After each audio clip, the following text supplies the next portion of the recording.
Oh, there's...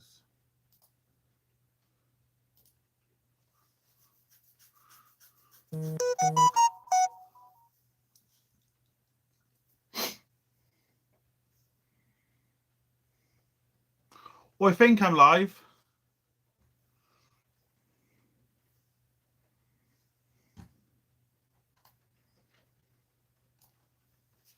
I think. Oh, must be some people coming in now. Jason, how's things? Simon, how are we going? What is everyone up to? Any crack? Max, hey, what are we up to? Can you hear me? Is the sound okay? I need to get a different background. I need to get different flags around the world. Anyone who send me their flags from where you are in the world to put them on the background, send me an email. I'll put the email up here. Can't remember it.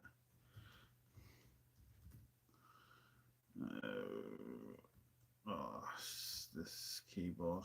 Oh, there we go.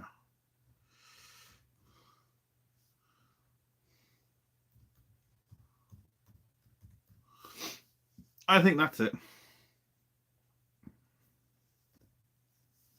So anyone watching this later on. Sound and picture is fine. Lee, how are we doing? So what's everyone up to this evening? Anything happening? Any news? Any crack?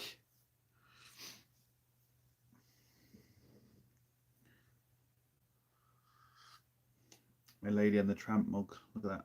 See? Look, Lady and the Tramp.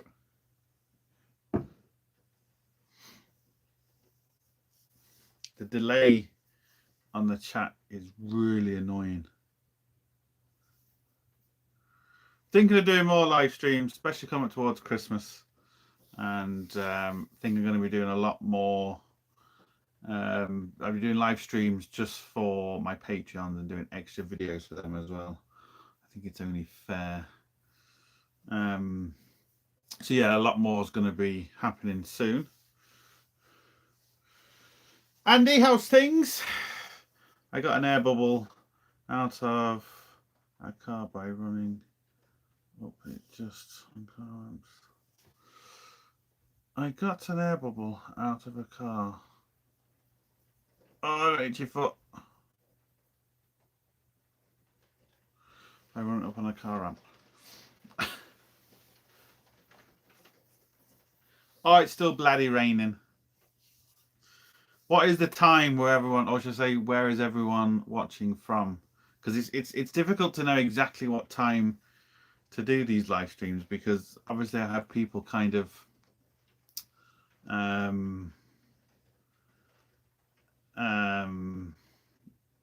you know, all around the world, so it's hard to know exactly what time to do it to kind of please everyone.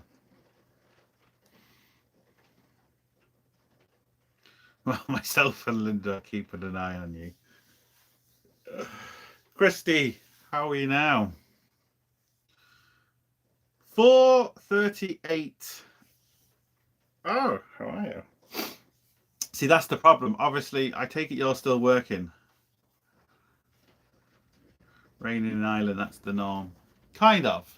Sometimes, not all the time. Well, yeah, most of the time. But there's breaks in the rain. Today was miserable. Just home. Oh, what time do you start if you're home at 4:30? It's not bad, I suppose, unless you start really early, and it's the same thing, really, isn't it?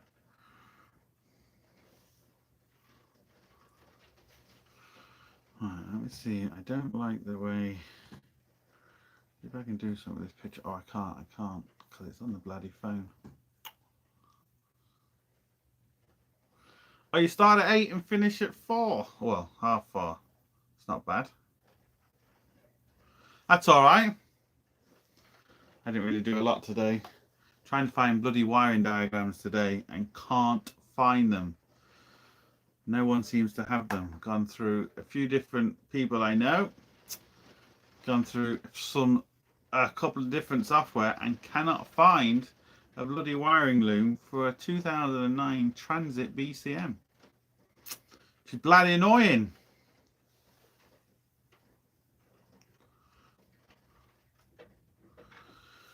Where's the best place to get a competition clutch from, mate? It all depends on your budget and whereabouts are you.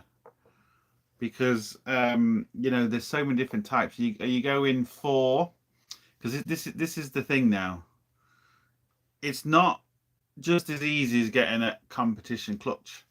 Because do you go for just a normal paddle clutch, which is a competition clutch, but you can use your standard pressure plate and flywheel? You can go for an organic clutch, which is a bit stronger than a normal clutch, and a paddle clutch is stronger again. But then you can go for a paddle clutch with no springs, or paddle clutch with springs, completely different clutch. Then you can start going into twin pressure clutches. But the problem is when you start going from paddle clutches, especially paddle clutches with no springs, you will really start eating into your flywheel. The amount, because when you look at a paddle clutch, I think I've shown it in a video, a paddle clutch is like half as thick as a normal clutch, and you think, oh, there's nothing on this. You know, it's really quite thin. Actually, a paddle clutch looks like a worn normal clutch. But the problem is it eats into your flywheel like heavily. You will go through flywheels more than you'll go through clutches. So you need to really work out exactly what you want and how much money you want to spend, because, you know, it goes stupid money. I've got on my drift car on the Mazda, it's got a 123 is it AVC 123 twin paddle clutch, complete paddle clutch, but I mean, I think it was like 1,500 quid. So it's a minefield. You need to work out exactly what you want to do and what route you want to go down, because just getting a clutch isn't necessarily your answer. And depending on what clutch you get, your standard pressure plate won't work properly. And then believe me, once you start pressing a clutch with no springs in after a few times, you start realizing you maybe need to work your legs a lot more. So I need a bit more information really, and your budget, because literally you can spend, you know, oh no, sorry, mine was, no, it wasn't, it was like 2.5 grand, wasn't it? Oh, what was the clutch? Was it 2.5 or 3.5? Oh, I can't remember now. I'll have to look back on the video, but it was ridiculous. Bristol in the UK. I'm using standard clutch at the moment. Just want to upgrade. Well, if you just want to upgrade, is it a road car? Because believe me, paddle clutches on a road car isn't nice. I've done it. I've driven cars. My Mark 1 with a paddle clutch in, no springs, dog box, and in traffic it's horrible. It is so horrible because it clunks going into first gear because it's a dog box, and then you have to keep your foot on the clutch, which is hard. Then you have to try and pull off, but you have to rev the car quite hard to pull off, and it just wants to go forward. It doesn't want to go slow. It's very, very difficult.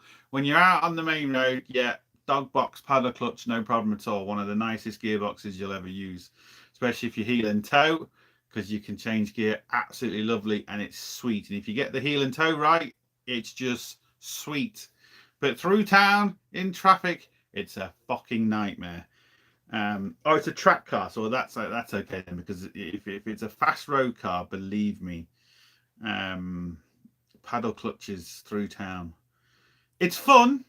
It's fun, but you kind of, especially with a dog box, to get it into first gear, you kind of have to slip the clutch. You kind of have to lift it up and put it back down quickly, and it launches into gear, and it kind of lurches forward. And it looks like if someone's looking at you, and especially like say with my Mark 1, for example, very loud exhaust, they just think you're just being a knob. And a lot of the times in that car, I'm being a knob. Christy will tell you. But it's just, yeah, you draw a lot of attention to it when you're just trying to drive normal. I'm not sure if Christy's still here, but he'll tell you. 150 horsepower, 1.8 SRI. Well, personally, I'm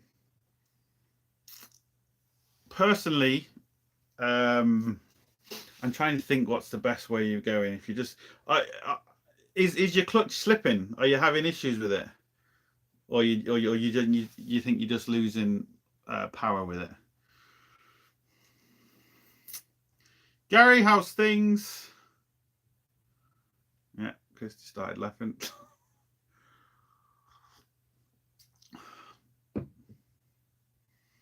Oh yeah. Oh, Mike, how we doing? This little mechanic. Look what I've got right here.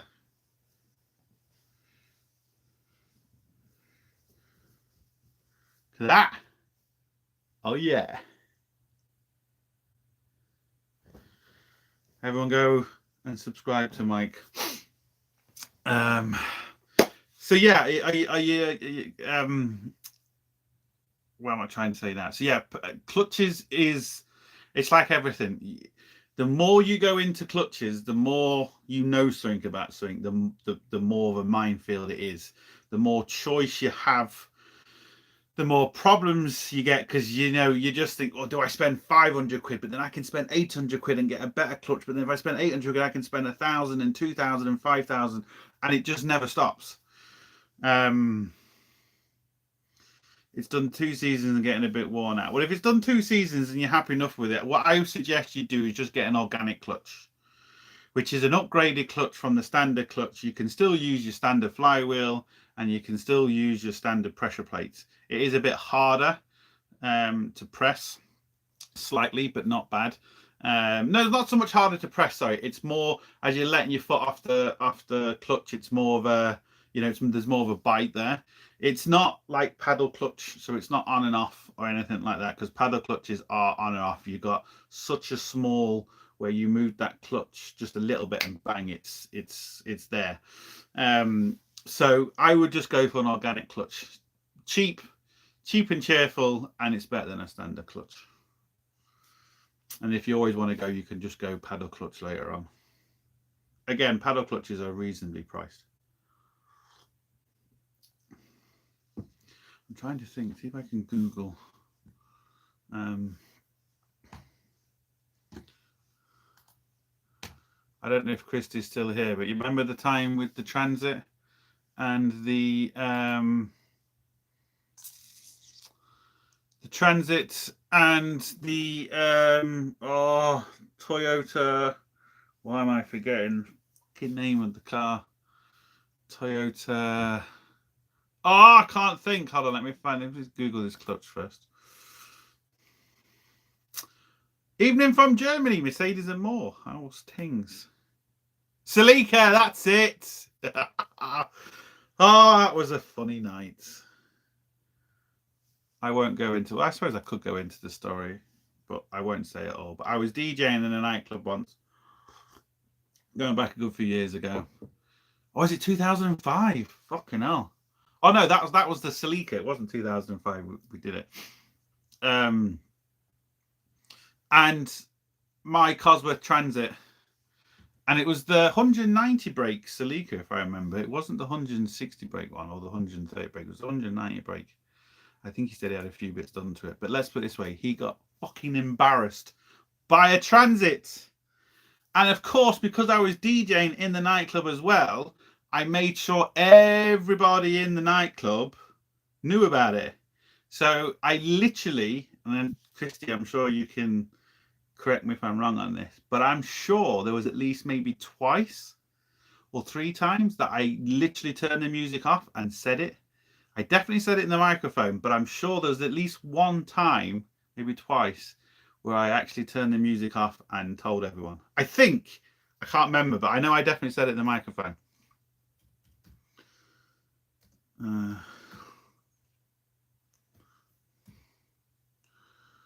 if I can find this clutch.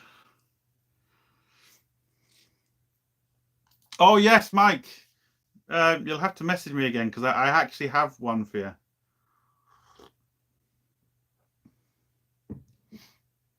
It actually is the right way up. You just can't see it.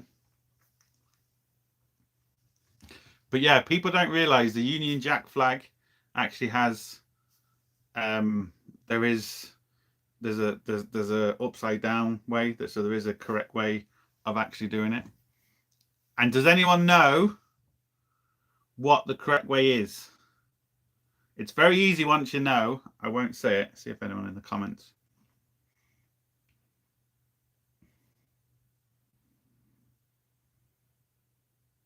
Unreal Night. Yes, you said it 3 times. So can you imagine, right? You just got this Celica. You had it a while. Thinks he's the dog bollocks in this Celica, which was a girl's car even at the time. We won't mention that, but anyway, that's what it's kind of known as now anyway. And even back then it was known as that. And me in my 1989 Ford Transit van. And him in his little Celica, girl's hairdresser's car, wanted a race. And of course, us being responsible human beings, before I was DJing, we obviously went to a private track.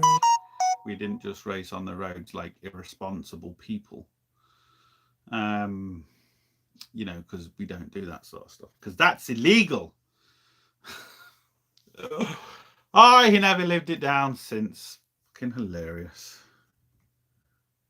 Trying to find my clutch kit, see if I can.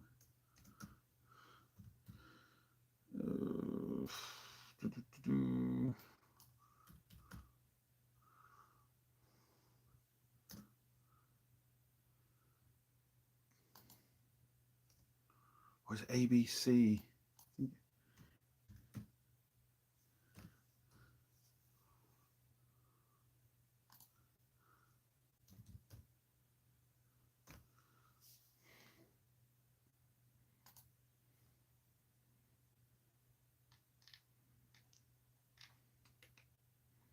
If I'm missing any chat, I'm just trying to find.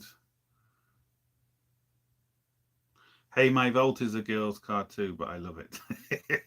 Well, you are. Let's face it, Mike. You know, we all know. We all know.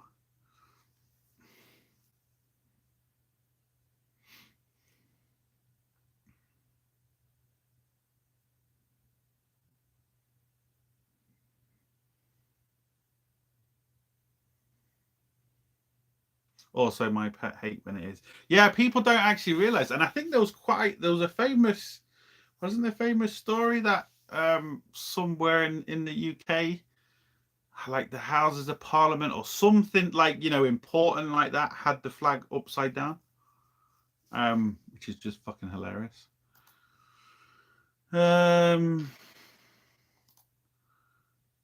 Win.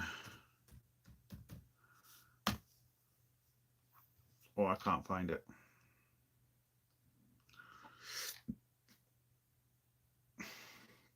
I think it's an ABC.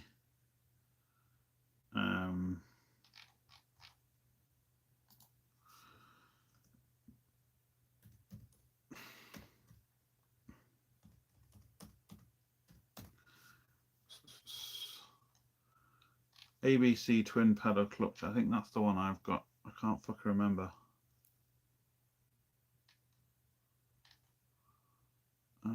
It's one UZ to BMW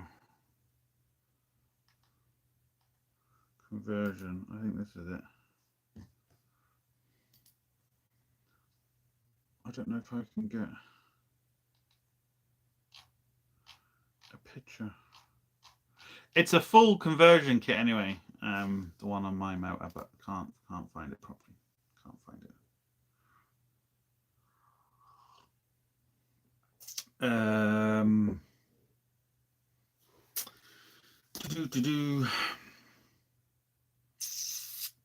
Leon, got a 55 plate L200. Can you recommend a diagnostic machine around £100 mark? Ooh.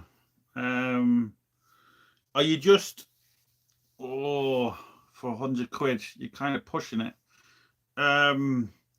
Because some of them L200s can be quite hard to read. Is it just a code reader you're looking for? Because you're not going to really get much for 100 quid.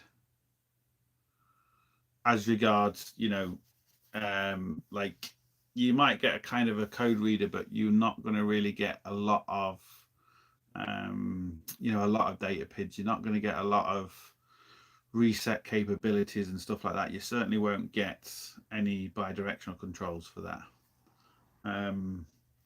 What I suggest, if you just, you are just looking for a code reader. Well, what I suggest then is you can go online and you can buy specific OBD2 code readers just for your vehicle.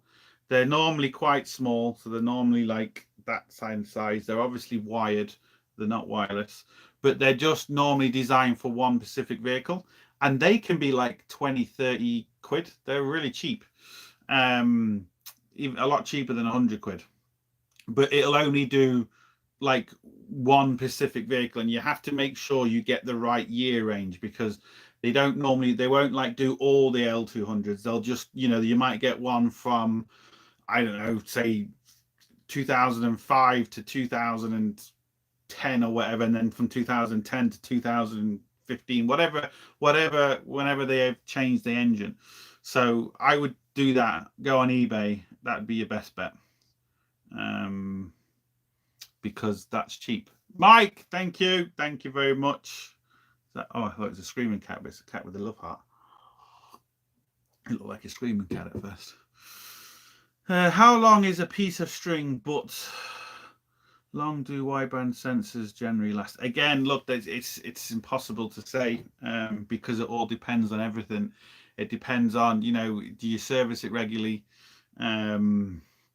It depends on driving styles. It depends, like if your spark plugs, you don't service it regularly, and your spark plugs are getting bad, that's going to affect the sensor, because it's going to affect the fuel trims.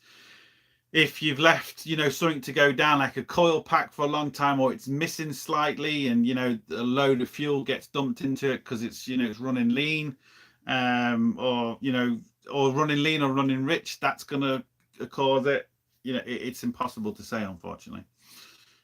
But I think, I don't know, you should, if everything kind of goes well, 100,000 miles, 150,000 miles, in and around there. But then I've seen them to last longer than that, and I've seen them to fail a lot quicker than that. So, but with stuff like that, what I suggest you definitely do if you're having problems is definitely get a genuine one, because the aftermarket ones are shit. Watched some quiz thing on BBC last night, and they were all upside down. Yeah, most people don't realise. I know there's a few more people in now, so if anyone wants to send me their country's flag, I've got an Irish flag. I just haven't got it with me, but I got one the other day, so I'll put that one up next. And yeah, I left my email at the beginning of the chat, so if you want my email, it's down in the description, but it's also in the chat, so you can let me know. Think Dag 2 is quite good, 130, but €40 subscription per year, 12 months, does do coding. That's not bad. I'd say that's more coding that's normally coding when them type of scan tools, in my experience. Now, obviously I haven't used every single scan tool, so it's impossible to say, but when you get scan tools for that kind of a price, even the more expensive ones, they only tend to do, is it Mercedes, BMW, and some of the Volkswagen coding. They won't code everything. They say coding capability and ECU coding and key programming, but it's only for very, very certain models, and it's normally never the model you've got. it's just one of them things. Hi Leon, long time no see. Hope all's well. Yeah, all's good, mate. It depends on how clean your engines run. Yeah, exactly. You know, it all depends. It's like I personally, every 5,000 miles, full service on your engine, no matter what. You know, change everything. If you've got diesel or petrol, just change everything. Now, if you've got like, you know, £200 plugs and the, you know, double platinum or iridium plugs and the long life plugs, you don't have to change them at 5,000 miles. Obviously, they do last around 60, but I normally change them around 30. So I normally half even that, because they're bloody expensive. But you know, 30 is fine. So yeah, and then again, you can use better fuels. You know, if you use the cheaper fuels, the lower octane fuels, the better higher octane fuels do tend to be better. Proper oil. Oil can affect it. DPF, well, we don't really have them on diesels, but you know, even especially with diesels, when you're doing regens and you don't change your oil, that causes a lot of issues. Mike, how we doing? Awesome. Evening too.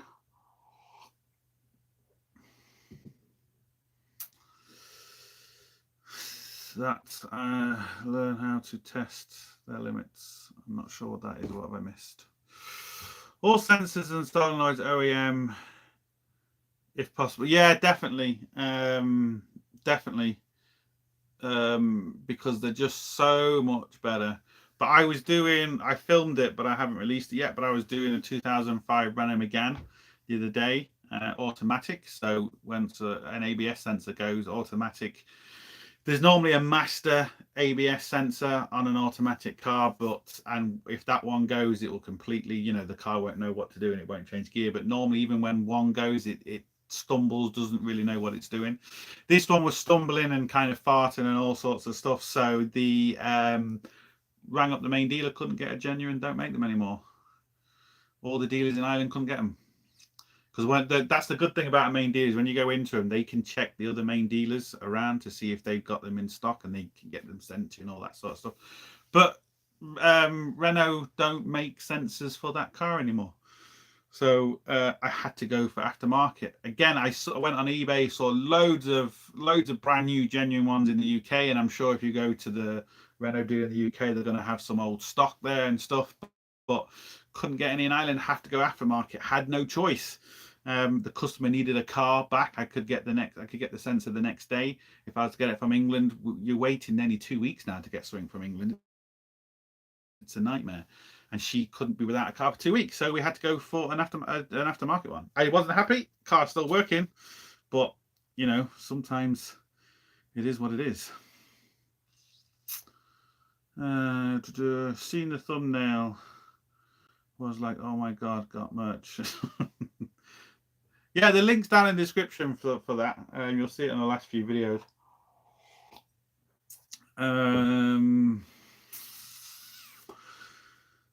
Mixlama, hi mate. Hope all's good. Hope you are the same.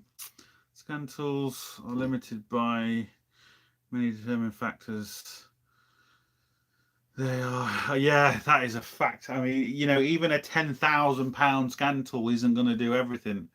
And I see what they're doing now, which is quite clever. And they've been doing it for a while, but the manufacturers are really, you know, doing this kind of separate now. There used to be a few years ago, they were trying to do everything with one scan tool. So you get a scan tool, it would do programming, it would do, you know, all the resets and blah, blah, blah, blah, blah. And it never really worked because you needed so much information in one little thing.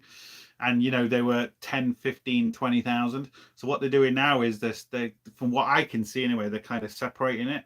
So you can get a really, really, really good scan tool, you know, for a couple of grand. And then for another couple of grand, you can get a key, you know, one that does keys and stuff. But that one that does keys will do loads of different vehicles. When they tried to put the ones that do keys in one little scan tool, it never really did a lot. And it did the older vehicles, kind of not the newer stuff. So they're kind of separating the scan tools now, which makes it's in some ways it's good, because if you want a really high-end scan tool, but you've never going to be doing keys or ECU, EPROMs or anything like that, you're buying all that extra for absolutely nothing. You're paying a lot more money for it, where you can now spend £2 grand on just like a bare bones scan tool, which is obviously better than just bare bones scan tool. But you know, if you want the extra, and you can pay extra for them, you're not paying extra for something you don't need, basically. If that makes sense. You're probably right there. I do less than 5,000 a year, but I change it every year. Well, again, yeah, and that's another thing people don't realize is it's not just the mileage, it's the year. Gotta go. See you later, Christy. Yeah, 2 weeks. Yeah, literally, and it can be more, depending if customs nobble it. It's a nightmare. It could even be more than 2 weeks. But yeah, 2 weeks. It's crazy. If it was like 2 or 3 days, I could risk it. You know, I could say to the customer, look, I can get this in 2 or 3 days. But the other issue is with the UK, and this was even before Brexit, if anything came wrong or it was damaged or it didn't work, it's a fucking nightmare. The amount of things in my videos where people used to say, oh, why do you buy it from the UK? It's cheaper, it's this, it's that, blah, blah, blah, blah. The problem is, if it comes wrong, I then have to send it back, which costs a fortune to send it back, depending on what it is. Now, especially now, it has to go through customs again. So that person that's getting that item back will have to pay customs going back. I then have to pay. It's just a nightmare. It's a nightmare. It's nightmare. It's just fucking nightmare. It's just I can't do it. I just can't do it. Around here, people don't change their plugs until something falls into the cylinder. Well, it gives you a lot more work. Have you heard of AutoDoc for car parts? I have, mate. Yeah. Wait a little longer, but they are cheaper here. Yeah, but again, it's the same. It's the same problem. It's the same issue. Not now. AutoDoc, I think there's one in Germany. And I don't have to pay. I don't have to pay import duty and everything like that. But again, it's the lead time. And if anything, if they're wrong, I have to go back. It's just a nightmare. But I have got parts on them, and there's other parts coming very soon from them. One dealer level scan tool for every vehicle. Yeah, basically that's where this it's just that's why in some ways this field is just a nightmare, being a mechanic, because the tools you need is just, there's no other trade in the world, I don't think, where you need as much tools as a mechanic. It's constant. You can't just like spend, even if you could just spend 50 grand and you get everything you need forever, it'd be great, but you just can't. 50 grand in mechanics tools now is nothing. I mean, you can spend that in a toolbox. You know. Which one is the link for the merch? I clicked. If you look at my my old, hold on, see what I can do it here. Just give me 1 second. What I can do, I think, if I go into here and then go, no, your channel, videos, this video, pause it, go into more. No, I just liked my own video. I've unliked it. Now, this is it. Copy.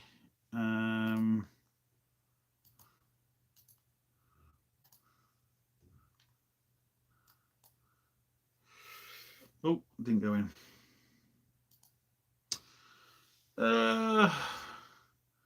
Top Done seems to be. Top Done, I think, is launch. I think it's the same. A lot of small, which is nothing wrong with launch, don't get me wrong.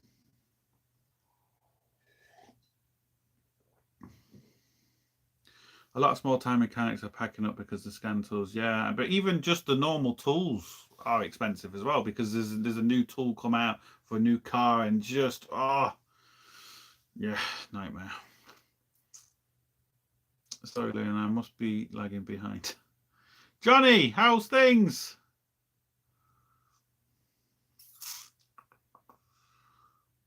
All of income goes to tools. Exactly, it does.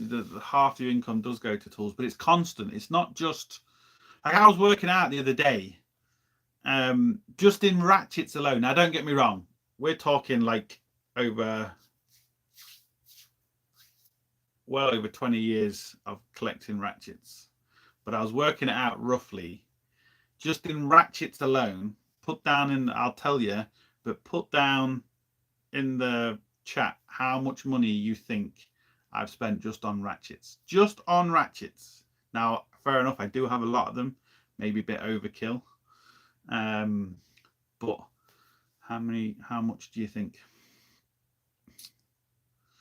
Magic Monkey, you're here. One of my most avid fans. Let's put it that way. Thanks for coming, mate.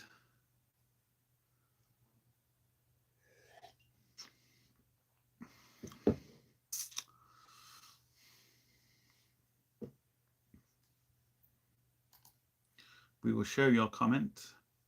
All Chinese scan tools steal their software. Exactly. That is just so true.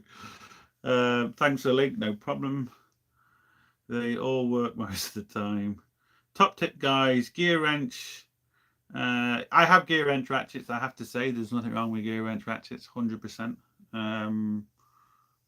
They're actually good, and they've got a new. Well, it's not new. It's a few years old now, but they've got the 120 teeth ones. They're brilliant. I have to say. I'm waiting for a code update. Email a link. I'm waiting for a code to be updated. Probably around 5,000. Not a bad guess. You fucking love it. I do love it. I do love it, Magic Monkey. I do.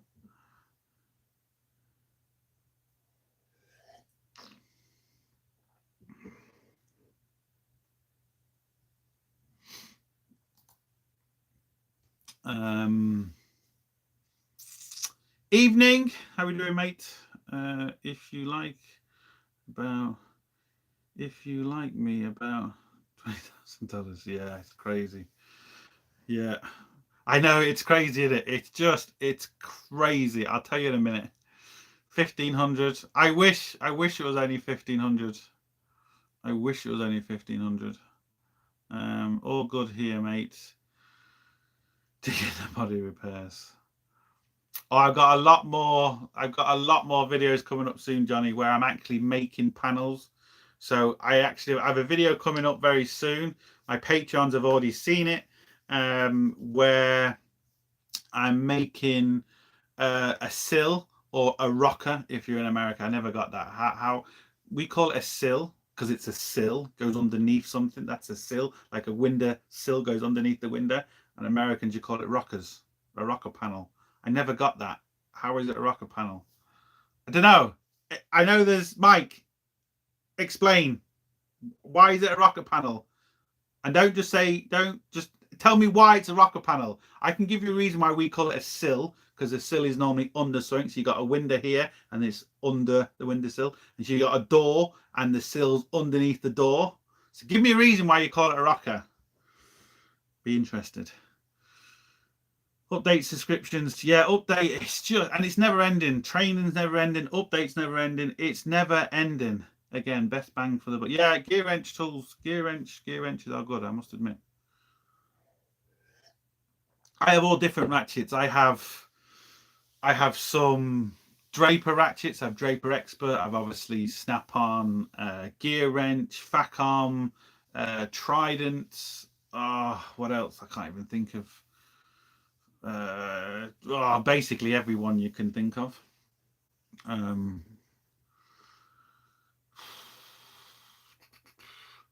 Hey, you old fuck, do you know any other vehicle ABS wires to fit on a high-ace van?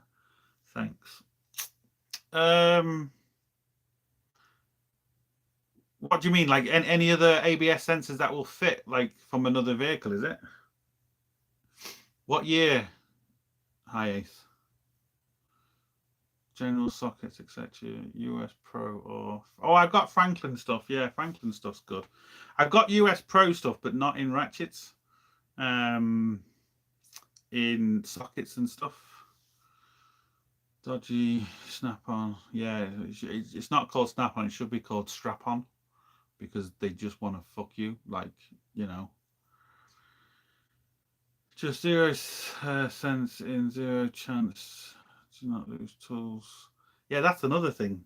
You know, losing tools. Must be tight. Greetings from Sweden. How we doing? Because rocks bounce off. Is that the actual reason, or was you just thinking that, Mike? Is that the actual reason, or have you just thought that up? Because if you just thought that up, fair play to you. But if that's the actual reason, it kind of makes a bit more sense now. I understand it a little bit more. But if you just made that up, I have to say fair play. The thing is, you're getting a lot of tools when you're halfway through. Oh yeah, it's not. You know, look, you get tools for years. You never stop really collecting them. It's not as if you just have to go out and spend, you know, 50 grand or 100 grand on tools. Let's say you can spend 50 grand on a toolbox. You spend 100 grand on a toolbox.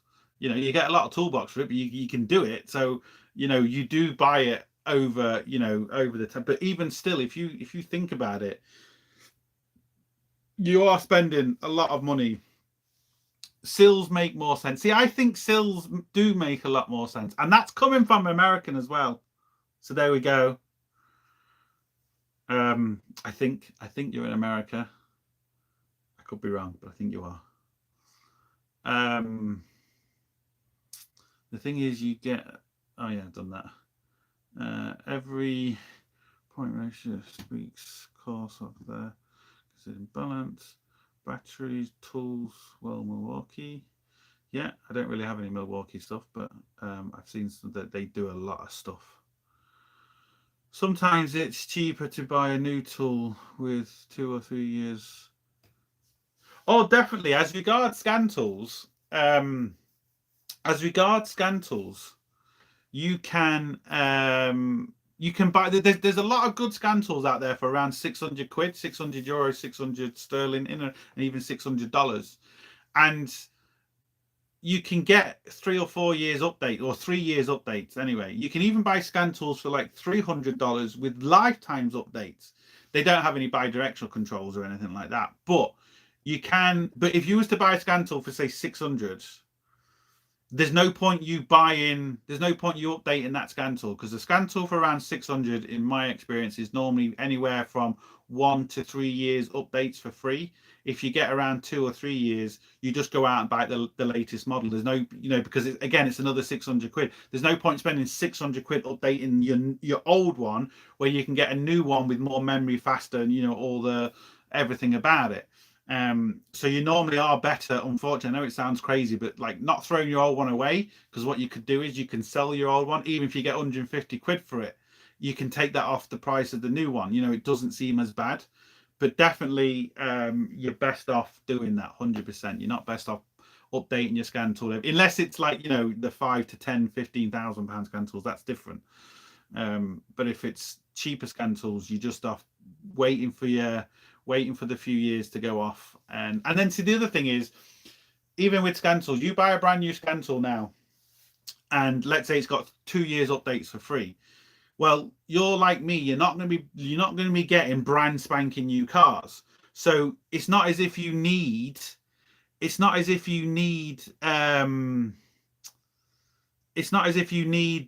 hold on, I'm getting fucking spams here now. How do we?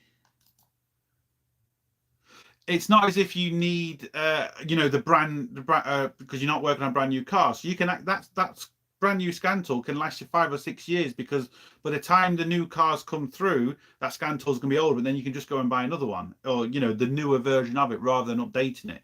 If that makes sense. I've missed a load of comments.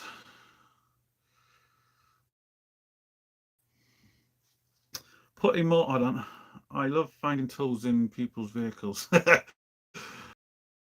Snap-on. Yeah, that's nice. What did I find? I found a pair of vice grips in a car. That was nice.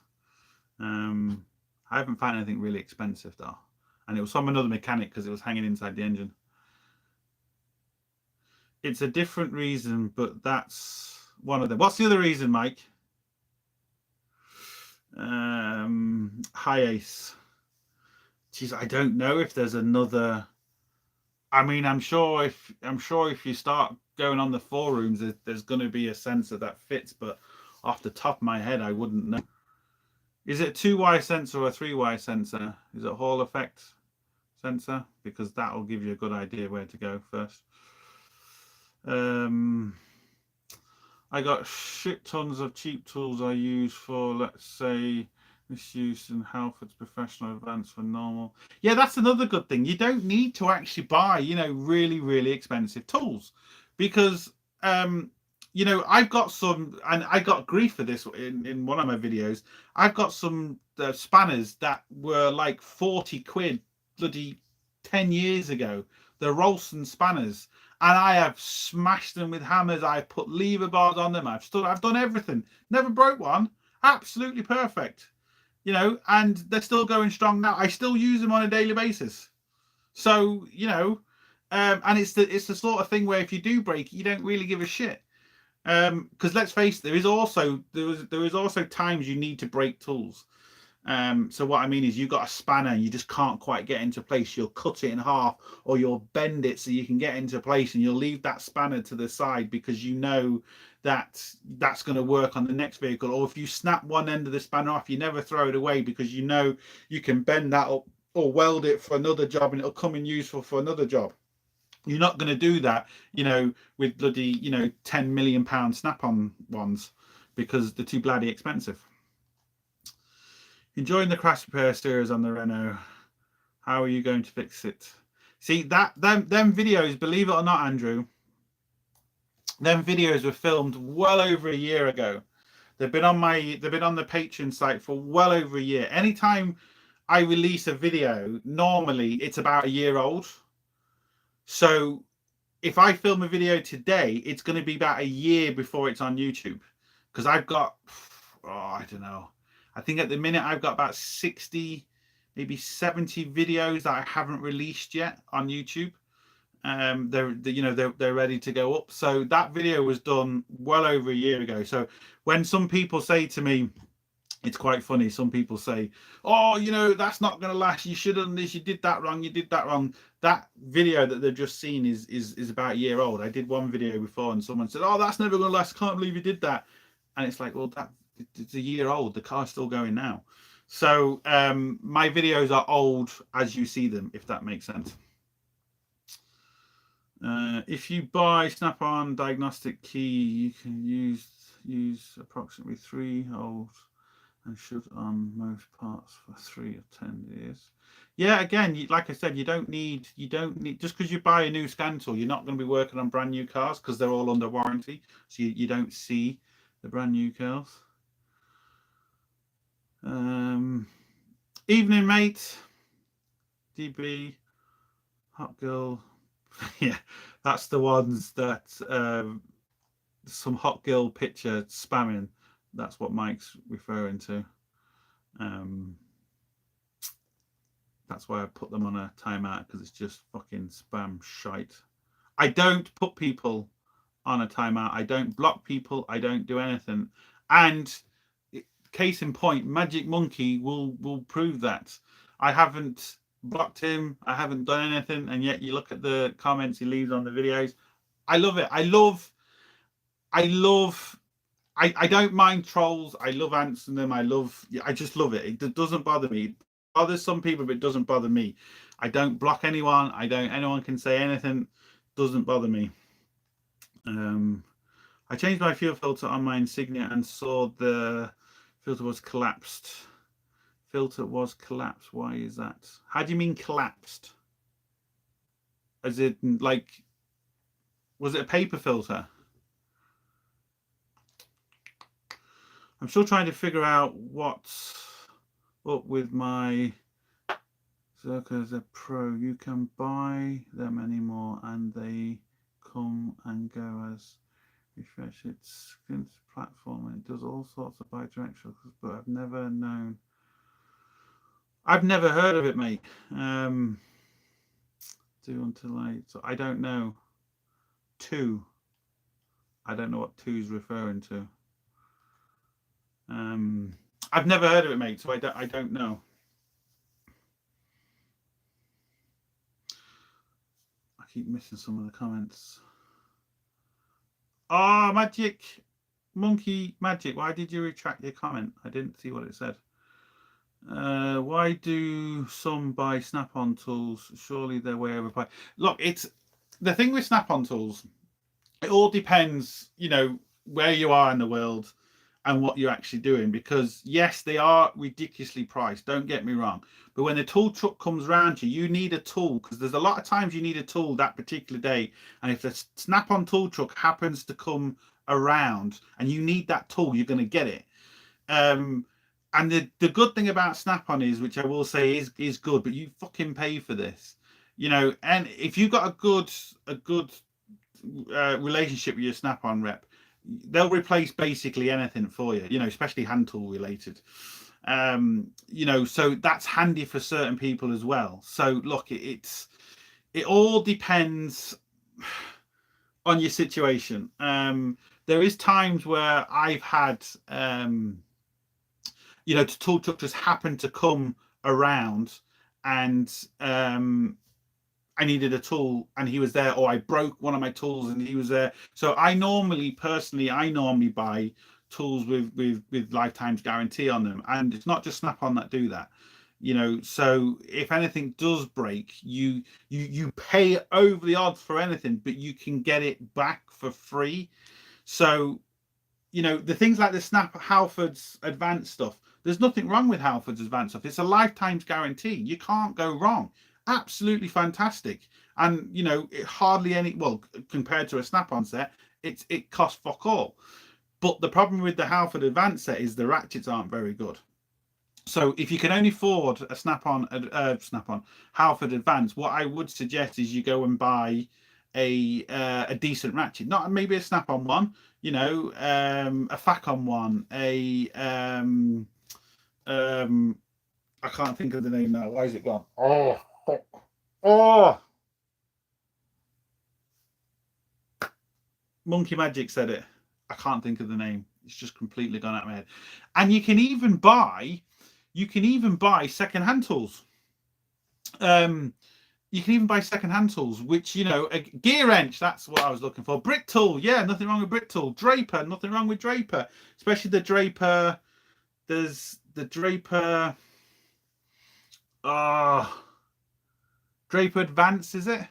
Is it Advance? Anyway, there's Draper, which is kind of the DIY tool. Then they do like an expert. Draper Expert, that's the one. They're guaranteed as well. So again, I've got Draper Expert stuff, nothing wrong with it. I've got Draper stuff, nothing wrong with it.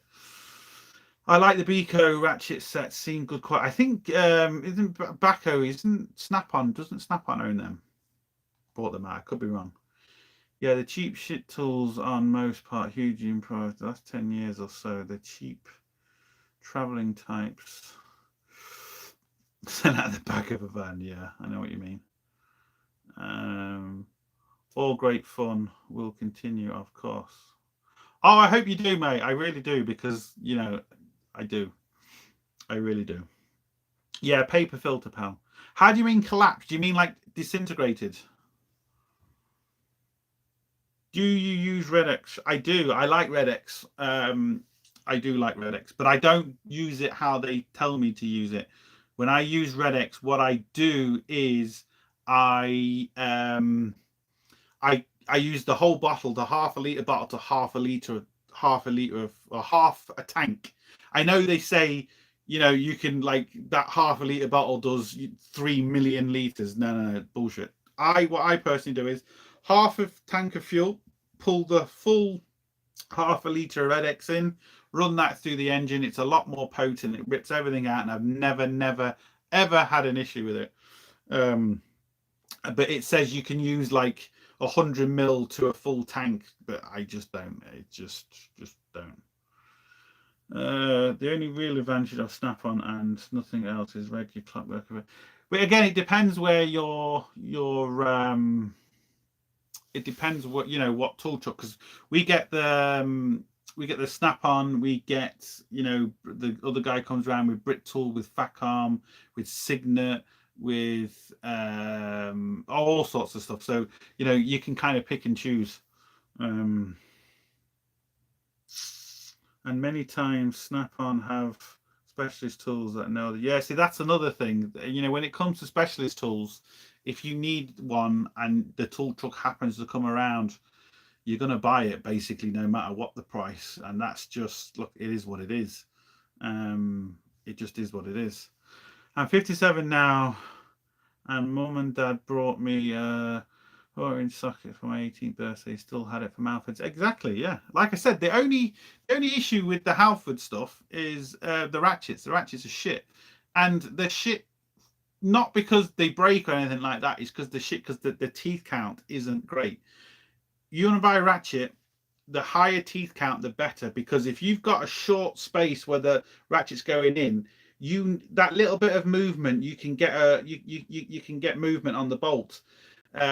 Where if you've got a higher teeth count, you've only got this little bit of movement. It might not be ratcheting in that hole, and it's no good. It doesn't work.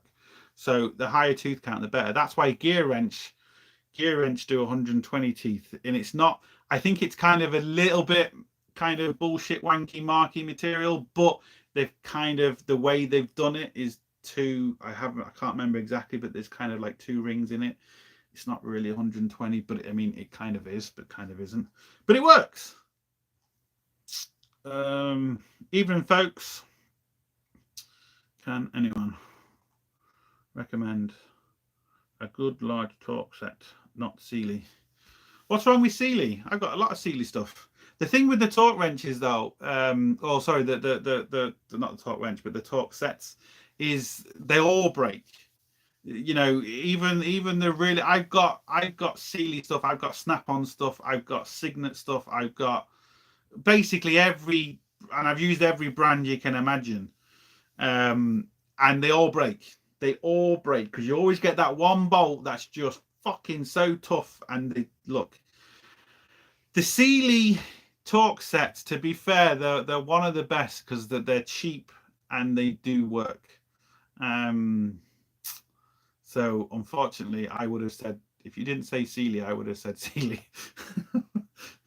I have used off-brand tools.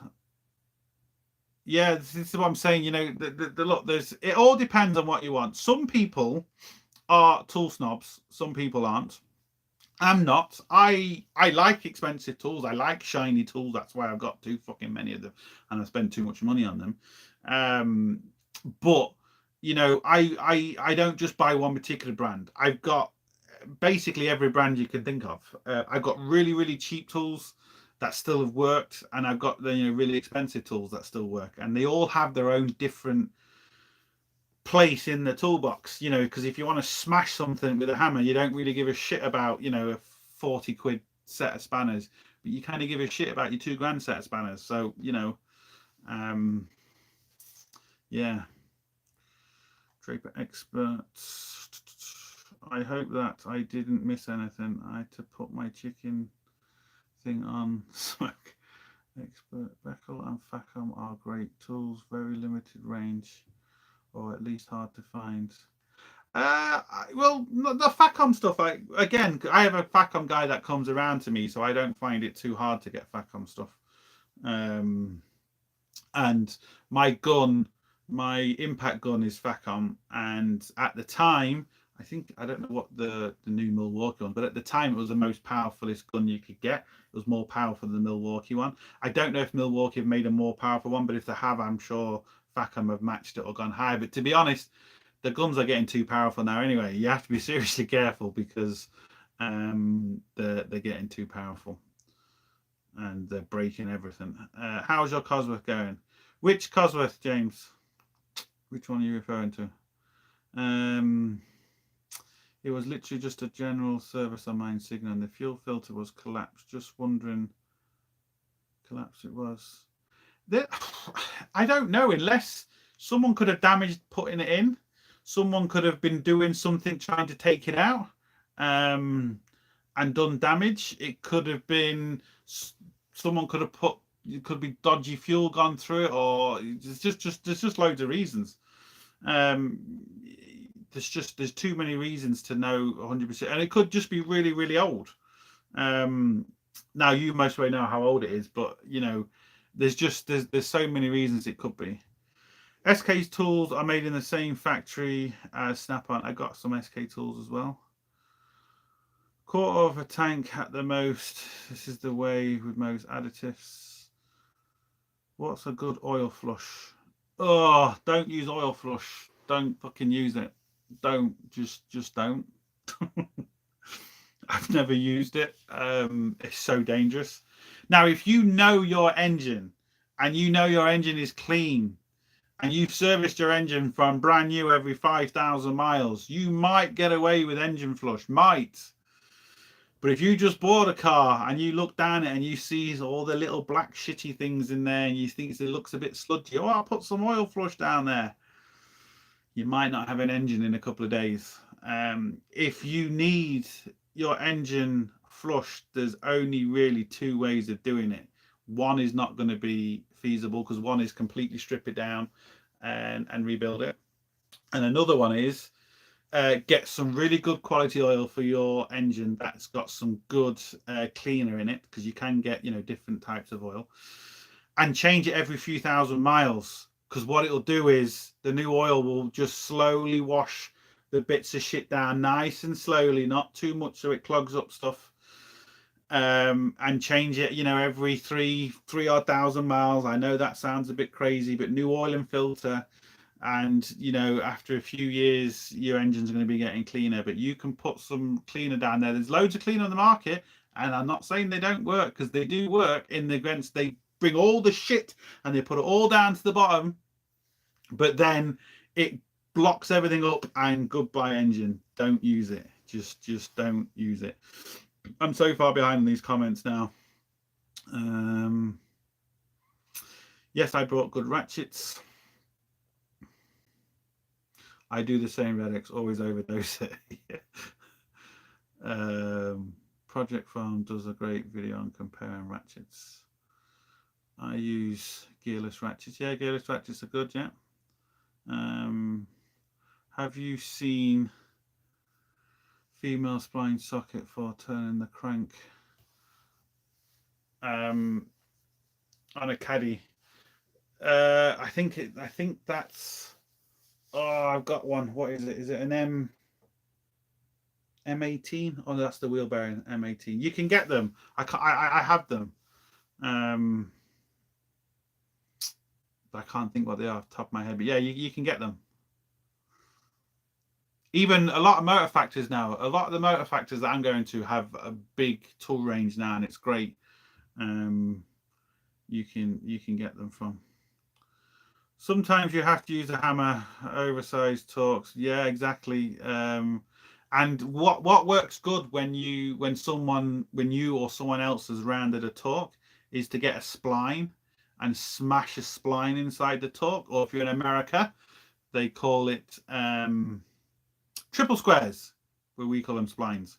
But a slightly bigger spline socket smashes into a broken torque easier than a bigger size torque. But what you can also do, and I've done a video on them, and Hobby Tools do them, they do them special tools that's for Allen keys, torques and everything, where they're damaged, and these other ones go in and they get it out. They're really handy. And again, they're not expensive, and you can use them on you don't have to use them on damaged studs. You can use them on ordinary ones as well. Hate tool snobbery. I have lots of different tools from Snap-on, and many are my favorites from... Exactly. You know, Lidl's, Aldi's, they do some great tools. Again, I've got some I had, and I've only changed it in the last 4 or 5 years, but I had a Lidl's impact gun. You know, the air chisels, and it was brilliant.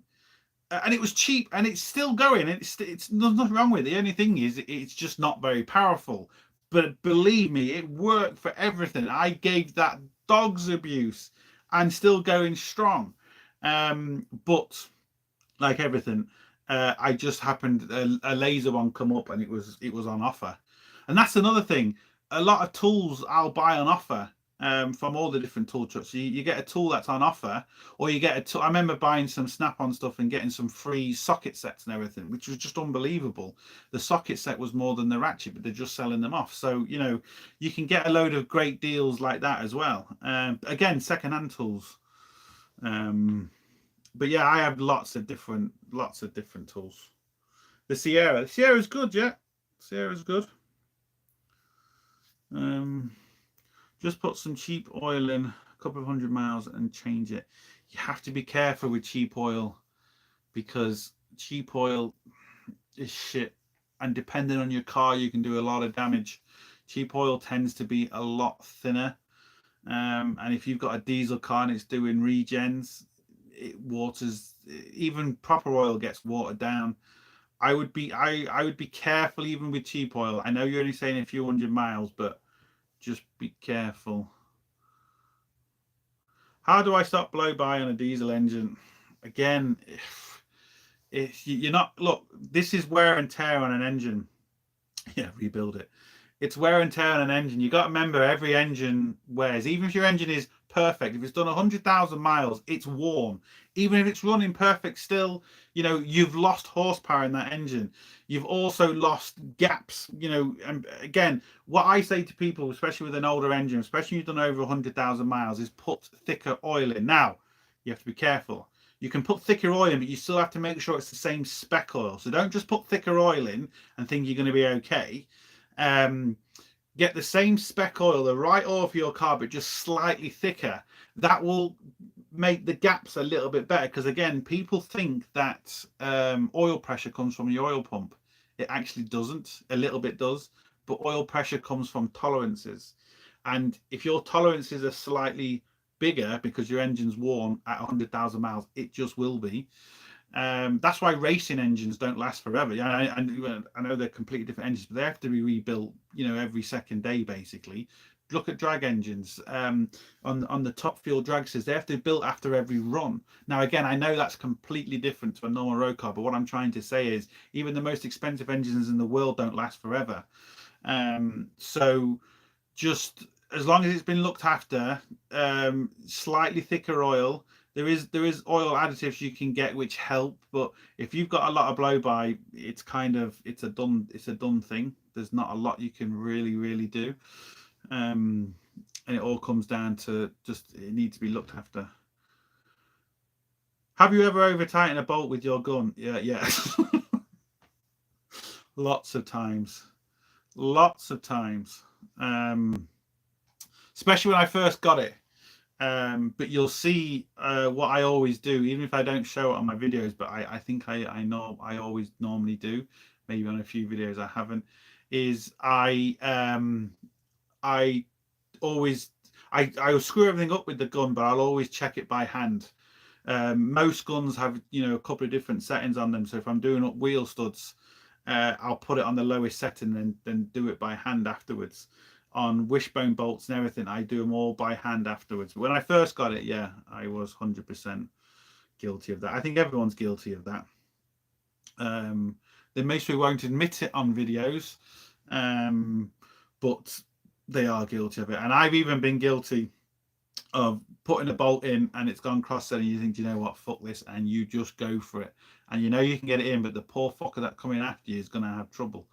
We've all done it. We've all been lazy. We're all guilty of it. It's just most people won't admit it.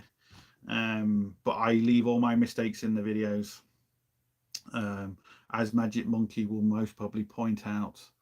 But hey, look, I'm honest. It is what it is. Little socket sets and tools are great for keeping the car all the time. Yeah.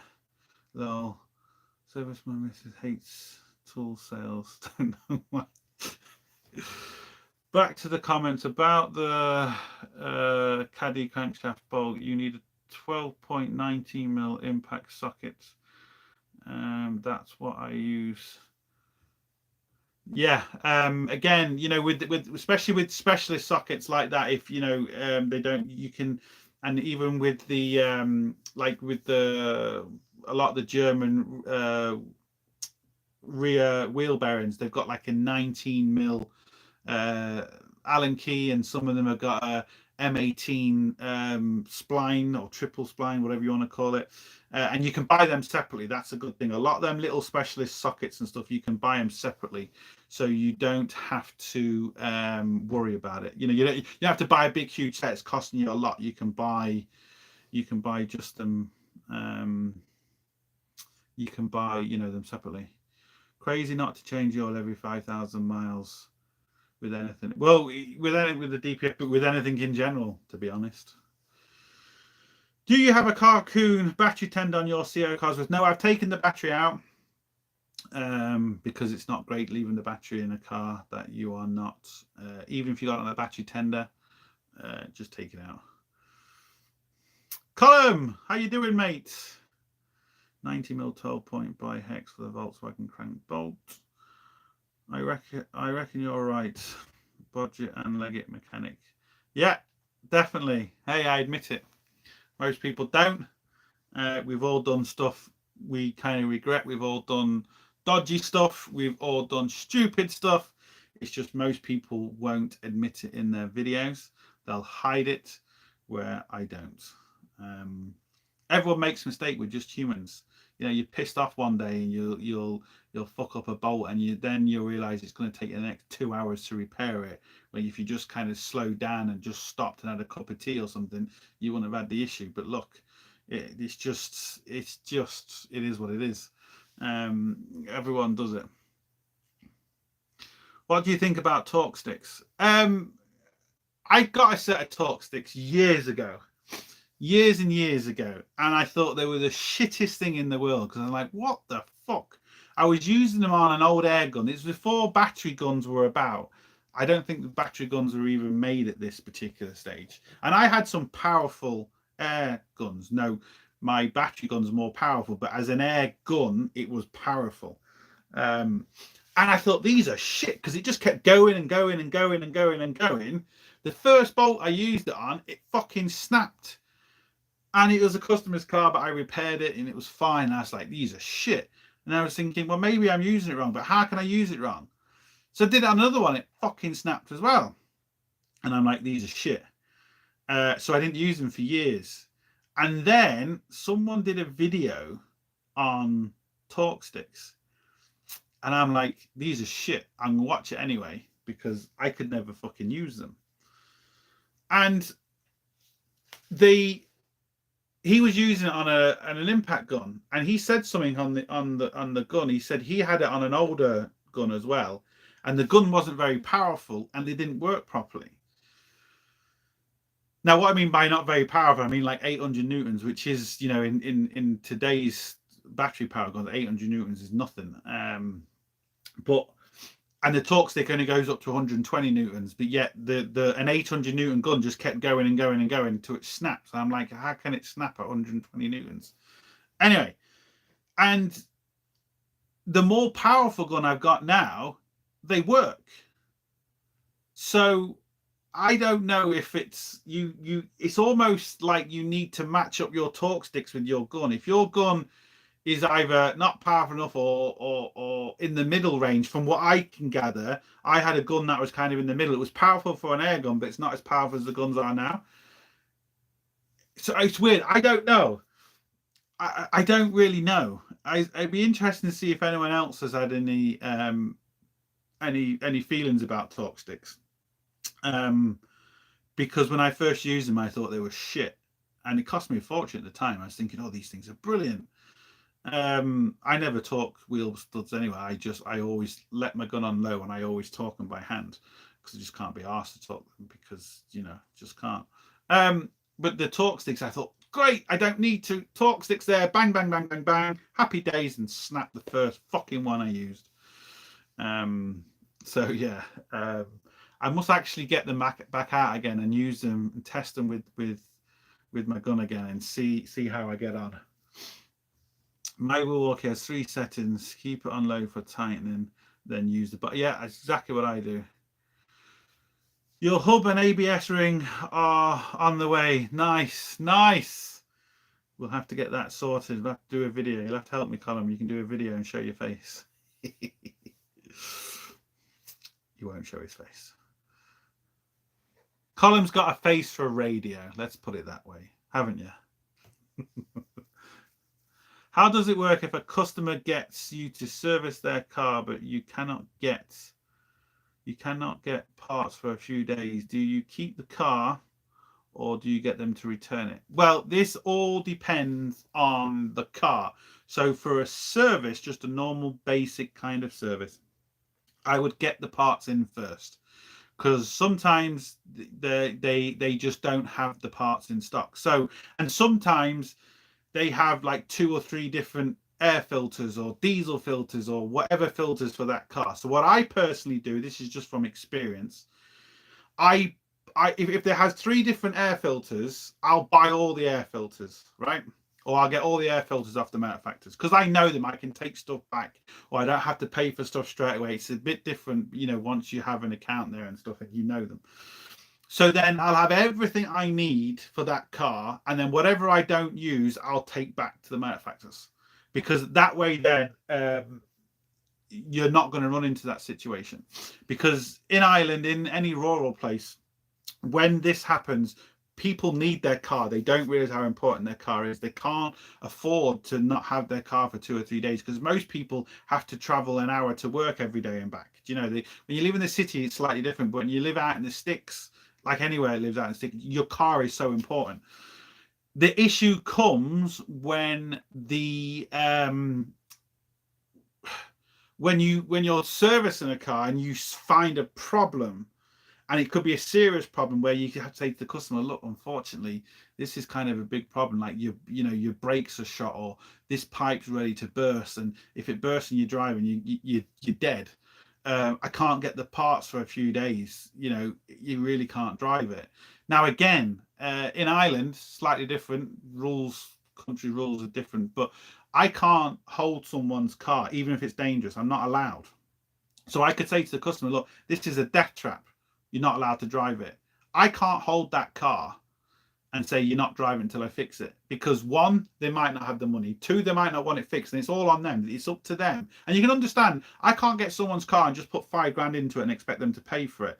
So I understand, but I can't keep the car. So what I do is, in that situation, depending on what's wrong with the car, if it's a thing that I know, you know, they can get away with, like a bushing, let's say a wishbone bushing, slightly worn. Look, you can get away with that for a few days. Yes, you might do damage to your wheel or whatever, but for a few days, it's not really a big deal. You'll order the part in and you'll get it done. But there is times, and there is, like I'm doing a van today and I can't get a wiring diagram. Anyone can get me a wiring diagram for a 2009 Ford Transit BCM 2.4 diesel. Let me know, because I have tried everywhere. All my stuff doesn't have it. And I can't fucking get it, and I need it. So things like that really hold you up, and it's a nightmare. But lucky enough, some customers understand. Some don't, but some do. Hope that answers your question. My father-in-law has a Kia Soul for 10 years and never done an oil change filter. Should I risk changing them now? Well, if it's 10 years old, I think you should just leave it, because you could put new oil in that, it could go bang. The car might not know what hit it. Just want to say thanks for your videos. You've helped me a lot. Keep our family feeling the running on Irish roads. That's what it's all about, mate. That's what it's all about. Glad to hear it. I use torque wrench for head bolts, big end bearings, and absolutely nothing else. We calibrate air bars. Exactly. I do the same. You know, head bolts obviously important. Big end bearings obviously important. There is a few others that I would use it on, but very, very, very rare. It's mainly just for the really important stuff, because you know, once you've done it long enough, you'll know, you know, you can feel a bolt. You can tell if it's going to snap. You can tell if you've gone too far. You can feel it. There is a feeling you can get, and it can take a few years to get that feeling. But you do know if you're going to have an issue. Now, the problem is, it's more when you're tightening a bolt, you kind of, when you loosen it, that's when it's really bad, because you loosen it, you just think this is going to snap, and you have to stop. But you know you have to get it off because you're doing whatever job you're doing on it, and it's a nightmare. So you have to then go back to the customer and say, look, this bolt feels like it's going to snap. The price I gave you, if this bolt snaps, we're in trouble, because you're not going to get your car back tonight or today or tomorrow, whenever it was. Plus, it could go, you know, what do you want me to do? So I've had that loads of times, and I've just said to the customer, look, I haven't done anything yet. The bolt hasn't snapped. You can take your car. What do you want to do? Do you want to risk it? It could come off. It could be fine. Do you want to come back another day when maybe you don't need the car for a few days, you know? And you just kind of have to explain to them. And it kind of, yeah, it's a nightmare. But every mechanic will know that feeling. And you're taking something off, and it's normally always the last fucking bolt. And you just go, and you think, oh fuck, it's gonna snap. And you just walk away. Where when you first started doing, and you fucking bastard. But at least if you don't snap it, you can kind of get away with it. But yeah, it is fucking, oh, it's a horrible feeling. It's a horrible, horrible feeling. Nothing worse. Thinking something apart from inspections, and then broken parts fall out, not available. Yeah, it's a nightmare. I think one of the worst, well, not worst, not one of the worst, but I remember doing a car, and he was actually for a cop. And the last person you're going to screw is a cop, because you're just not going to do it, because, you know, especially in a small town, you'll never win. And lucky enough, this cop that I do work for, he knows, you know, he knows the story with cars. I was servicing his car one day, and, you know, through a normal service, you might start it 5 or 6 times, depending on what you're doing, warming up the oil. Because what I normally do, and you'll see on my videos, every time I make a step on a car, so whether I do oil and a filter and then spark plugs and then whatever diesel filter, I start the engine after every time I've done something on the car. So I know that when I did the spark plugs, I know the car started. So great. Now I do the diesel filter. Okay, the car doesn't start. Well, there must be an issue with the diesel filter. But if I do 4 or 5 things before I start it, well, then I could be 4 or 5 things that I don't know what I've done wrong. And then it's like, shit, you have to go back everything. Where if you start the car after every time you've done something, and it doesn't start after that, you know basically straight where to go, within reason. Anyway, so I started this car loads of times, and I was just taking it out, just finished, to wash it, and fucking car started missing. Coil pack went, and it was an expensive coil pack. So I had to ring him up and say, you know, the car you dropped in that was running absolutely perfect, I've just serviced it, and you now need like a 200 quid coil pack. And, you know, he said, fine, no problem. He understood. But that's annoying, because some customers don't. Well, it wasn't like that when I gave it to you. And you just think, I haven't done it on purpose. Like, if you're going to do it on purpose, you certainly wouldn't do it to a fucking cop. There's some customers you'd like to do it on purpose to, but you wouldn't do it to a fucking cop. And one of the best ones I ever had, and this is true, this is a gospel story, and it sounds unbelievable, and I wouldn't believe it only because I experienced it. A guy came in to me once, and he could see around the back of the garage I had a scrap car. And I remember it was a Nissan Primera. It was a silver Nissan Primera. He had a red Nissan Primera. And he said, I want to get a bulb off you. I was like, no problem. H7 bulb, yeah. Oh, no, because I bought a little box out with H7 bulb. No. He says, I see you got a car around the back. I was like, yeah. Oh, I want that bulb. What do you mean you want that bulb? Because that bulb, that second hand, that bulb would be cheaper. And I'm like, you want a second-hand H7 bulb? Like, are you for fucking real? I says, no, I'm not doing that. Because for time for me to go and take it off and put it on his car, it's like, I'm not fucking doing that. It was like 10 euros or something for a bulb. Look, just, do you want it or not? Anyway, he says, right, okay, go on then. So I put a brand new H7 bulb in his car. He came back 2 weeks later. I shit you not. He came back 2 weeks later and he says, I can't believe what you've done to my car. And I was like, oh, here we go. Because what I was actually thinking in my head, the Nissan, especially them older Nissans, the Primeras suffered with it, the Almiras suffered with it. A lot of them old Nissans did, where they burn the plug in the back of the wire, the H7 bulb, after, 10, 15 years, it burns the connection. It doesn't go on fire, it just burns the connection and the bulb stops working. And I was thinking, oh, it's burnt the fucking connection. He's now going to blame me for burning the connection. This is just going to be a fucking nightmare, because I'm not going to be able to explain that it's an old car, and these Nissans suffer with this quite badly. So I was just instantly thought of that. And then he turned around and says, my brakes are squealing. They never did that before you changed the bulb. And at this stage, I was like, because this is the best thing about working for yourself. And you can see from my videos, you can see from my comments, I don't give a fuck. I don't care who you are.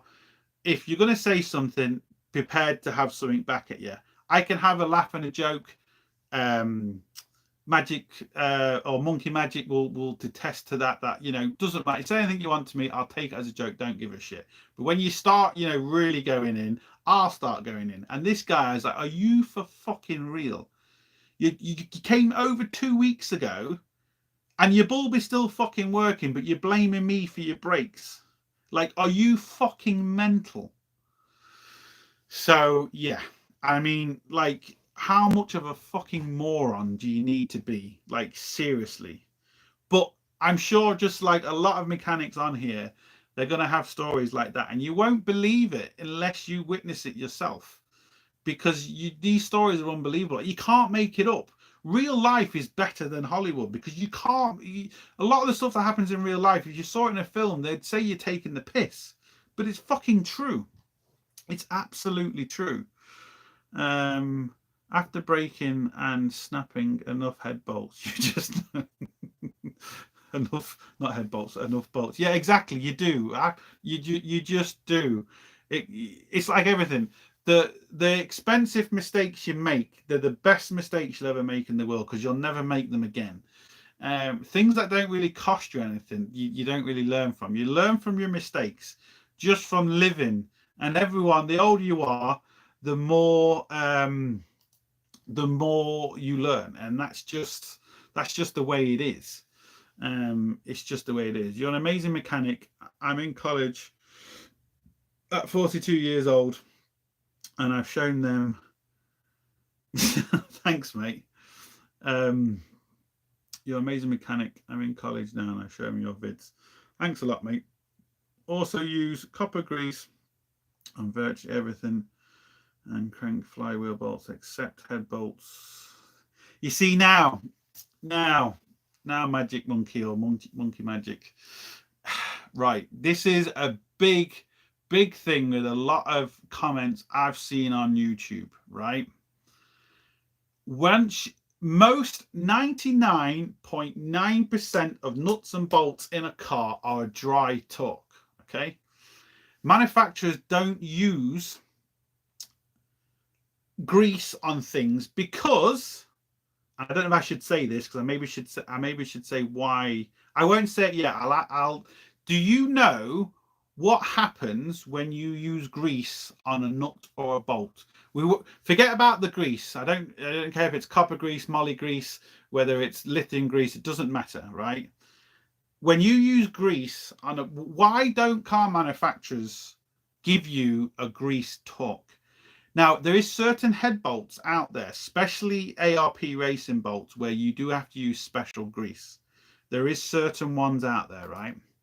But things like when people say use grease on, wheel nuts, use grease, copper slip and anti-seize and all this sort of stuff, which I'm getting videos, but I've half done them very soon, basically proving that it just doesn't work. When I've done videos on removing heater plugs, people say, oh, you should have used fucking WD-40. WD-40 would have stopped that. No. Colum, who I think he's still here, he was watching me doing a video where I was showing him the problem with grease, right?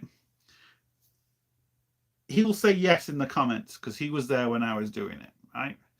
So yes, it's a big misconception. WD-40 doesn't work like what people think. It was never designed for, removing rust. Now, just because something isn't designed for removing rust doesn't mean it won't. Super glue, case in point. Do you know the reason why super glue is so good at fucking gluing your fingers together? It was never used for repairing cups, mugs, and plastic bits. That was never designed for that. It was designed in the war, so when people got blown up, you could literally put their guts back, super glue them together, get them off the battlefield, and hopefully save their lives. That's what it was originally designed for. But people then realised, and I'm guessing it was the doctor that came back from the war. He dropped his missus' favourite cup, and he's like, "Oh bollocks! I'm not going to get laid tonight. What the fuck am I going to do?" And he said, "Oh, I got some glue in my bag," and then he realised, "Oh fucking hell, this works!" And he glued his stuff together. And happy days, it works, right? But it was never designed for that originally. So you get all these people with WD-40, and they just, it does this, blah blah blah. On them videos that I did on heater plugs, WD-40 would have stopped the squeak, possibly, but it would not have penetrated the stuff that I was showing. And I've proven it in other videos. Anyway, rant over.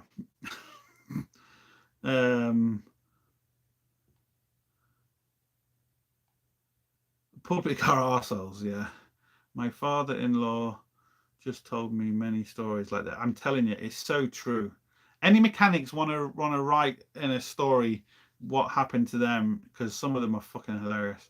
The worst part about dealing with the public, yeah, I agree. Some people know literally nothing about their vehicles. In some places, they don't even know how to pump their own fuel. It's so true. Some places, fuel in your own vehicle is illegal. I know in Ireland, when we first came to Ireland, people used to, and we were really surprised. There'd be people at the petrol station, filling your fuel. And it's just like it was like a polite thing. It's not because they didn't want people to do it. It wasn't legal. It was just like a service. And we were just surprised. It was nice to see, but there's only a very few places that do it in Ireland now. Everyone just kind of does it themselves. What's the most expensive vehicle you've ever worked on? I'll answer that in a minute. Because I'm just missing so many comments. Allow for expansion and correct parts. I had to stop working from home. Couldn't get money off half the customers. Met them every weekend. They speak to me like, but that pisses me off too. It's like there is certain customers that I will say, look, I'll catch you next week, no problem, right? But it's the only thing that keeps me going at times in this field is I speak to a lot of people around the world, especially because of YouTube, and they all look. All of us, we're everything happens to all of us. So you just think when you're out there in the field, right, being a mechanic, that it's just you dealing with these fucking idiots. It's just you dealing with this. It's just you. But when you speak to everyone around the world, it's the same fucking thing that happens to everyone, just with a different accent. That's all it is. So the idiots that I get, someone will get. I've even had people messaging me from Egypt saying the same thing. So they just talk a different language, but it's the same fucking thing, but different accents. And it kind of makes me feel nice inside, thinking, do you know what? It's not just fucking me that has to deal with this. Everyone has to deal with it. Because there's times you just think, oh, it's just me. Why is this fucking happening? Why is this dickhead doing this? Why is he doing that? It's just me. What have I done? But it actually isn't. It's everyone in the world, right? So that is a good thing that I can say to everyone. It's not just you, right? It's not just you. We all have to fucking deal with this. But when people go into Tesco's, which is it's just a place where you buy food or groceries, just like, I don't know, in America you'd have, I can't think, big shopping malls in America, right, where you buy your groceries from. When they buy them, they pay for them straight away, right? Whether it's cash or a card or whatever. They don't say, oh, I'll come next week and pay you. So why do they think it's okay to do that to a mechanic? Why do they, or even most tradesmen, why do they think it's okay that you do a lot of money work on their vehicles and they, I don't have any money, I didn't go to the cash machine? And I'm like, because I've said this to people, I tell people how much it is before I do the jobs, and they have to agree to it. So if they come to me and say, oh, I don't have any money, that's no problem at all. When you have the money, I'll have it next week. No problem. Come back and get your car next week. What? Yeah, come back and get your car next week. Oh, well, I need my car. I need my money. you know, you've done the work. You've told them how much it is. They should pay you. They know how much it is when they're coming back in that evening or coming back in 2 days, whatever it is. And I've said to them, it's 100 euros, it's 50 euros, it's 1,000 euros, whatever it is. They've already agreed to it and they know how much it is. So they have no fucking excuse saying, oh, I don't have any money or I forgot my wallet. No problem. Go back and get your wallet and I'll give you a fucking car. Like, you know, like I said, it's the only thing keeps me going is knowing that everyone else in the world has to deal with the same shit. Oh, there's people out there. It increases talk. Exactly. There you go. And most people don't know that. If you get a bolt, right, and you put grease on it, no matter what grease it is, because you think it's going to be easier to get off the next time, where I'm going to be proving in videos that's not necessarily all the case. I'm not saying it doesn't work, but you'll be surprised. I'm going to show in some videos. I don't want to spoil it, but I'm going to show in some videos. You're going to be surprised of just how much grease is actually in there. But what it does is it completely changes the torque. So if you've got, and it's normally, I can't remember the exact figure, it's around 25%. So basically, if you've got a bolt and you're putting it to 100 newtons and you put grease on it, that 100 newtons, that's 125 newtons already. So that's 25% more than that bolt was recommended. And depending on what you're using it on, you could be in trouble. Now, wheel lug nuts, not really a big deal. You can, you know, you can really pump them things on. It's not really, you know, it's hard to break them. It's not going to really do any damage. But there is certain bolts out there where you are doing some serious damage and you are increasing that bolt to break by putting grease on because you think you're doing the right thing, where you're not necessarily doing the right thing. I'm not saying it doesn't work. I'm just saying it doesn't work as good as you fucking think it works. Any of them penetrating oils don't work as good as you think it's going to work. Any of the greases don't, and I'm talking about when you put grease on a thing, don't work as good as you think they work. That's what I'm trying to say, okay? That's what I'm trying to say.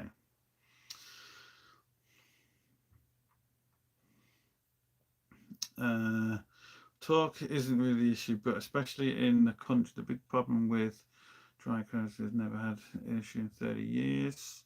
A bolt is torqued into blind grease, allows it to come. Grease allows it into a blind hole. Grease allows it to come back out. Exactly. Copper grease in glow plugs. Copper grease and diesel injectors absolutely plaster the stuff in. Yeah, but I've got a video coming up that kind of doesn't disprove it, but what I'm trying to say is doesn't work as much as you, doesn't work as good as you think. Yeah, Leon showed me about the bolt and the grease. Exactly. Look, I'm not saying not do it. Like the video that's coming out, I'm not saying not do it, and I'm not saying don't keep doing it, and I'm not saying it doesn't work. But what I'm saying is, I guarantee you, when you see it, let's just say in your head, you think, okay, that's going to work 90%, right? You're going to be really surprised just what the percentage is. Just what the percentage is. It's not going to be like scientific, but you're going to get the idea. I love the super glue story. The super glue story is true. That is true. That there's no thing about that. It is 100% true. There's a lot of things in history, like WD-40, and I've said this in other videos. WD-40 was designed for NASA. Super glue was designed for literally gluing people back together on the battlefield. Now, they found other things that can be used for that. Like the Slinky, that was never a toy. That was in a machine, and the guy that was fixing the machine, it dropped out, and he noticed the spring kind of did, it wasn't like the Slinky, but basically he noticed the spring did a funny thing. He's like, oh, that's interesting. And he made the toy from it, multi-billionaire, right? From dropping a spring off a tool. Again, that's a true story. So just because something wasn't originally designed for it doesn't mean you can't use it. But what I'm trying to get at is super glue, true story, designed in the war. WD-40, designed for NASA. You know, and what it was designed for when the rockets are on the launch pad, because you know sometimes they'd have to take the rockets out It could they could be out there for 2 or 3 days. It could be out there for a couple of weeks before it actually gets sent off. And what they was finding was happening was all the condensation was going on the rocket, and it was making it heavier. And it was literally causing a problem, and it could even cause it to go slightly off angle. But not only that, they needed more fuel to compensate for this. So they made this, which was water detention on the 40th try. So they spray it on the rockets. When you see a rocket go off, you see this like white cloud come out. That's the water and WD-40 just sliding off. So as it breaks through that, you know, first couple of meters or whatever it is, all the water comes off and the rocket is essentially dry. And then someone decided, oh, you maybe use it for cars, maybe it does this to rust and it does this. So yeah, that's what I'm trying to get at. God, I missed so many comments. If you think the public are bad, try working with architects. Hot spanner unless any sub bolts are using indicator. Haters now, Leon. What's that? Hot spanners undo. Oh, hot spanners undo absolutely any bolt you are using. Induction heat. Yeah, induction heaters are good. Yeah. Look, heat. Like, look.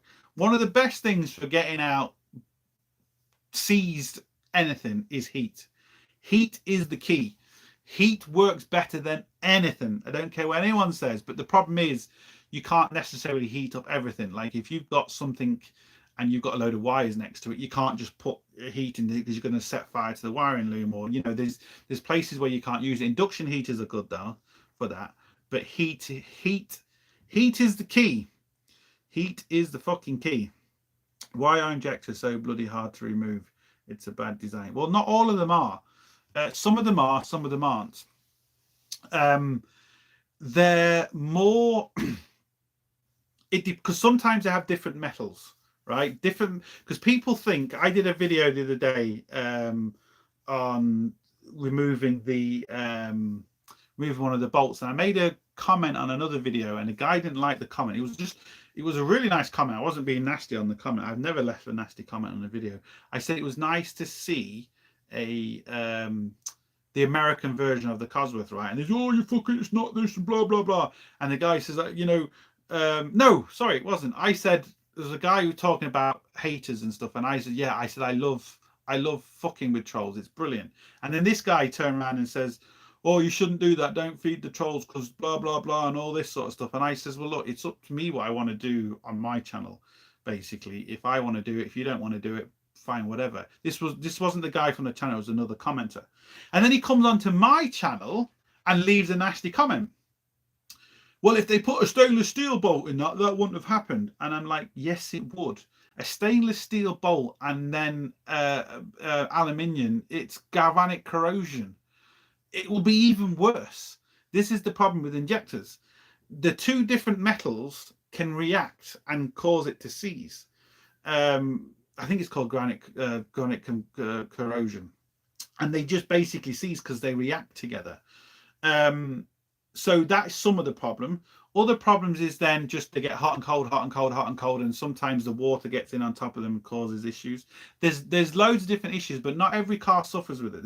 There's different cars suffer with it worse than others. And one of the biggest problems is engines that are sat for too long. So let's say you need an engine for a car, and it's been in a scrapyard for 2 or 3 years, just sitting, not outside, but even inside, just sitting there. To get them injectors out, you are struggling. So it comes down to the metals they use. It comes down to where they are in the engine. It just comes down to so many different things.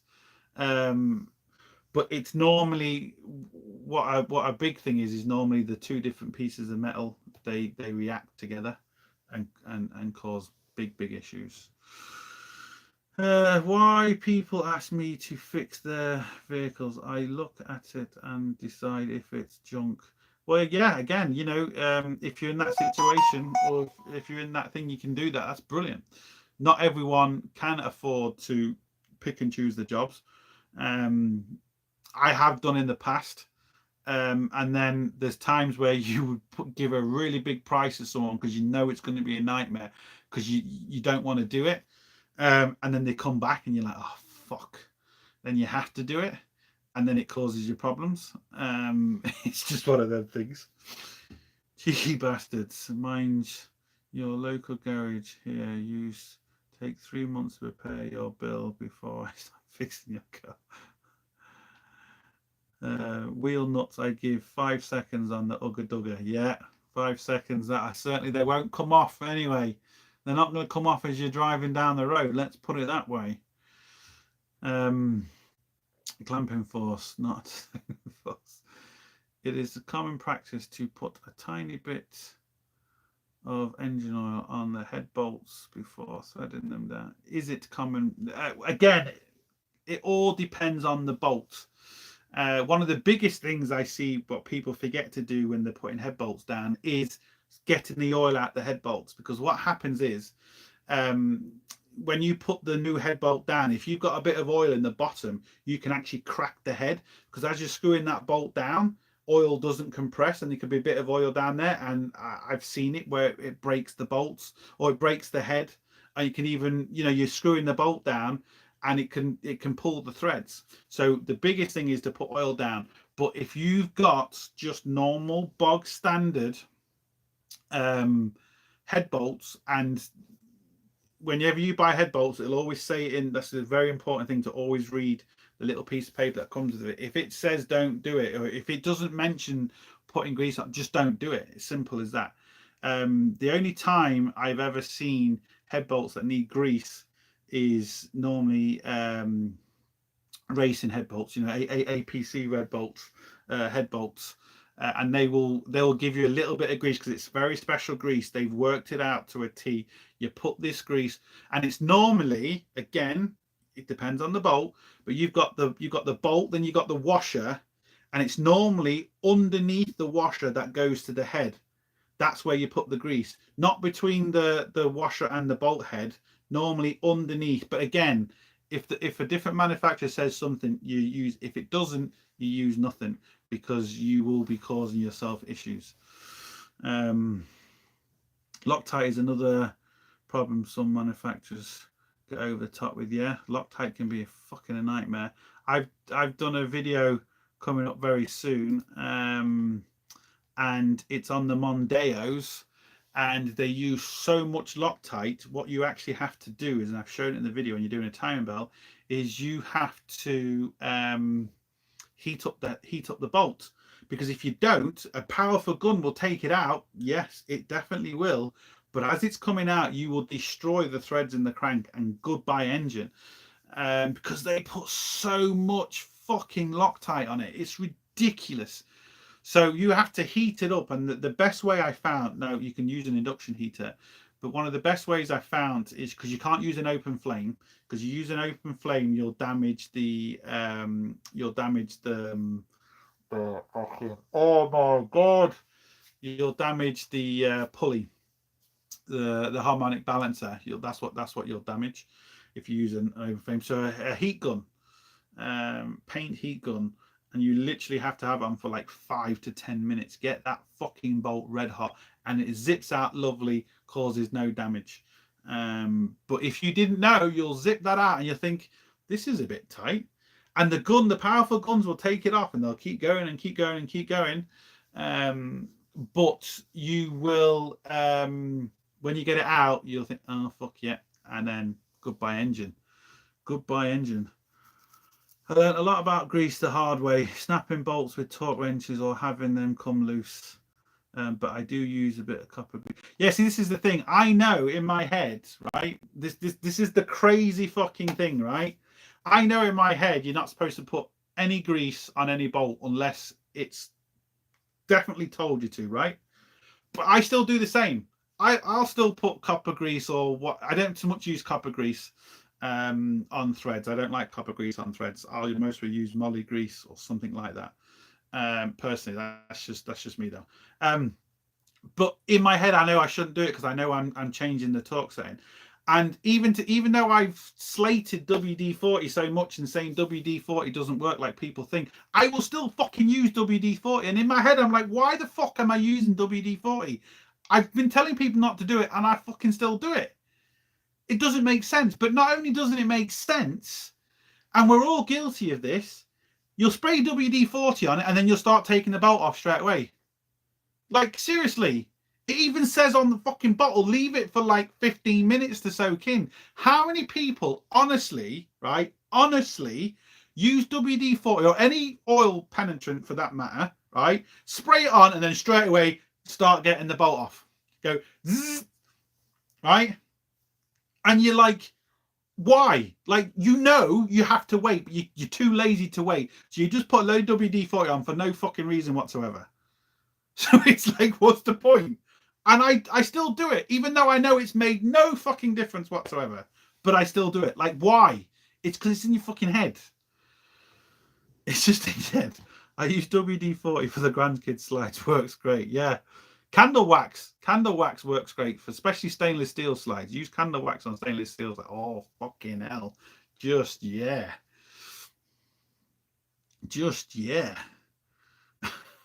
All the bolts have certain amount of electricity. They have tie and bolts achieve specialist yet way. Yeah, exactly. My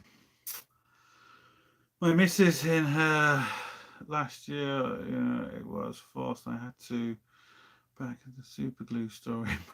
She doesn't believe me. I use copper grease on the old lady waxatory. Oh, doesn't that hurt a little bit? It's a bit, it's a bit rough, isn't it? I'd use molly grease, mate. I would use molly grease. Never knew about this skin story. Jamie Luber up. WD-40, water displacement on the 40th try. Exactly. And that's why people think it's a lube. It's not. Even the fucking name says it. Water displacement. It took them 40 fucking tries to get it right. And it's for NASA, not for fucking cars. Not saying it doesn't work, but I am saying it doesn't work. But it's not. Look, I've talked enough about it. What do you think of gear wrench tools? I like gear wrench tools. I talked about that there not that long ago. I do like gear wrench tools. Hold on, where is the biggest issue is they should design to have proper seals. Yeah, that would certainly help. Dissimilar metal, stainless steel works good. Yeah, again, yeah. Biometal reaction creating corrosion. Yeah, again, that's what we're saying. It's amazing what, you think, I've seen it so many times, especially in classic cars, right? I've done a lot of classic cars, and you get where you see loads of stainless steel bolts, because in people's heads are like, stainless steel doesn't rust. Stainless steel is brilliant. Yes, stainless steel doesn't rust. Well, actually, it technically can, but that's another thing. And people use it on different metals, and that's when it rusts. That's when it doesn't rust, but that's when it does other things. So you think you are doing good when you're not. Just like putting, Schultz on the underneath your car. What happens is just the ordinary stuff. I know there's very special stuff out there that works great, but I'm just talking about the normal Schultz. And people spray it underneath the car thinking they're protecting the car. But then it cracks, and they don't realize it's cracked, and the water sits in that crack. And then it rusts in place it's never rusted before. You think you're doing good when you're not. It's one of them things you have to keep every few months, keep spraying the underneath your car. With a lot of things, you think you're doing good, using grease, using all these other stuff, you think you're doing good, where in a lot of circumstances, you're not actually. Hydrolocking, yes. Be interesting to know comparison between difference in the likes of Oz where it comes to diesel injectors removing seized belts. Yeah, in certain countries that certainly would play a factor, but also when they use two different types of metals that react with each other, I don't think it really is going to make any difference what country you're in. If them two different metals react, you're screwed no matter what. Gear wrench are excellent. LA's best bang for buck. Got to hit the road. See you later, mate. Have a good one too. Oh God, it keeps going all the way back. God, where am I? I don't know where I am. Motorcycle brake rotors always have thread lock.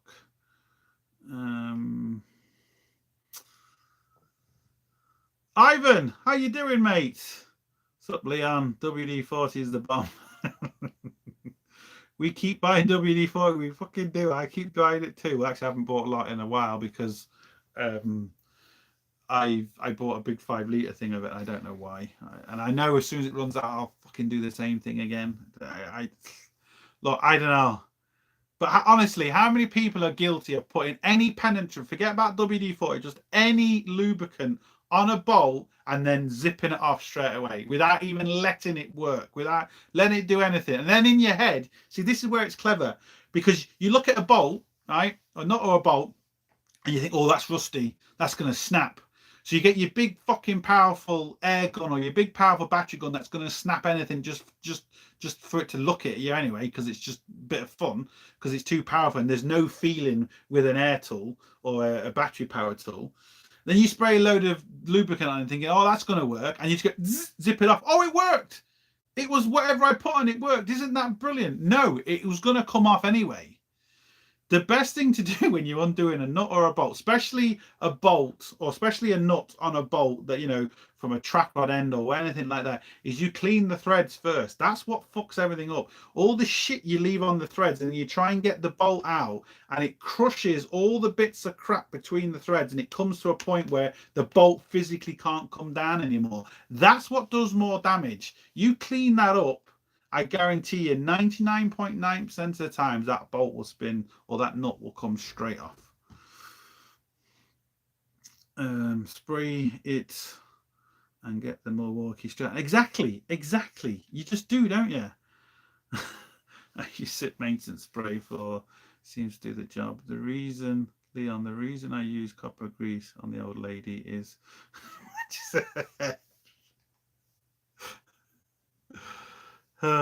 great. Oil-based paints. Oil-based paint or seal the oil-based paints, or you seal the rust. I'm so far behind on the comments. Hold on. Hi mate, I own a Skoda Rapid 1.16 15 plate. I have a major problem trying to get someone to remove 2 snap glow plugs. I know you entertain it. I will find someone to. I know you wouldn't entertain it. What do you mean? Why wouldn't I entertain it? I've removed loads of broken glow plugs. I would entertain it, but I don't think you're in the same country as me, mate, because you're using the sterling and I'm not in England. So, but no, I wouldn't mind doing jobs like that. Depend on the car. They're actually, with the right tool, they're not too bad. If you've got the 1.6 French engines and they're at the back of the engine, they're a nightmare. You can still get the tool in, but they're a nightmare. It just depends on the engine. So even though you've snapped your heater plugs, depending on your engine, it's maybe not as big of a deal as you think. If they're at the front of the engine, really easy to get to, it's not a big deal. If at the back of the engine, it's, yeah, costs a hell of a lot more.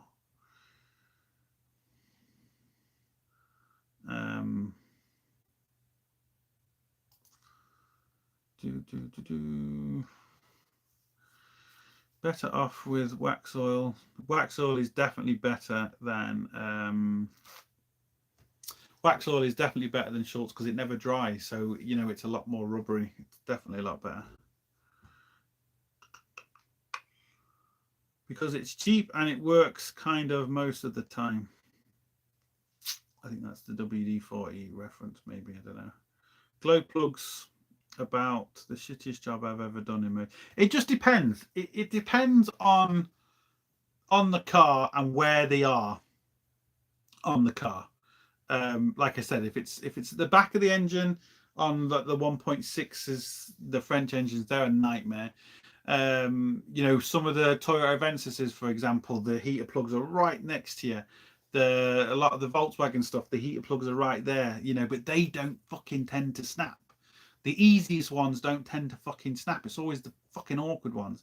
But the biggest problem with heater plugs is people over tighten them. People don't realize you literally breathe on a heat. You could just drop it in the hole and leave it and walk away, and that's enough.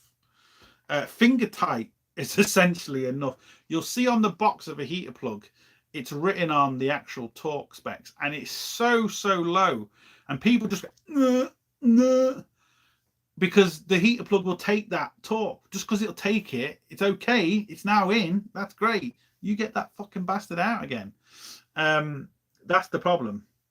So it's more the torque. If you just literally put them in like a little bit more than hand tight, that's all they need. I know it sounds crazy. In your head you're thinking, oh, there's a lot of pressure there, they're going to pop out and so, but look on the box, look at the actual torque specs of a heater plug. It's fuck all. Absolutely fuck all. Because the time limit it would take to get the glow plugs drilled, that it would cost work 4 to 5 hours. Yeah, see, that is the problem. That is some of the problem. Is it more, you know, is it worth doing? It's not that you can't do it. Any car is fixable. Look, you can roll a car 100 times. It's fixable, but is it worth fixing? You know, it all comes down to more sentimental value than anything else. Any car is fixable if you want to put the money into it. How did you get started into mechanics, Leon? Because I was too fucking stupid to do anything else. It's simple as that. I'm as thick as fuck, so, you know, I couldn't do anything clever. So I had to do it. And don't climb the DVD. And don't climb them in copper grease. Copper grease, never think this again. Leon, great chat. I'll be sure to watch your videos every day in school. See you later, mate. I'll be going soon as well. I don't even know what the fucking time is. It's 12:30. Is it 12:30?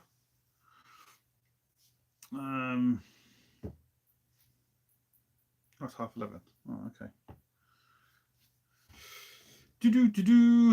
Glow plug impact guns are good for removing these glow plugs, and they apply low torque. Yeah, they are great. I've done a video on them because it's very low torque. And as soon as you mention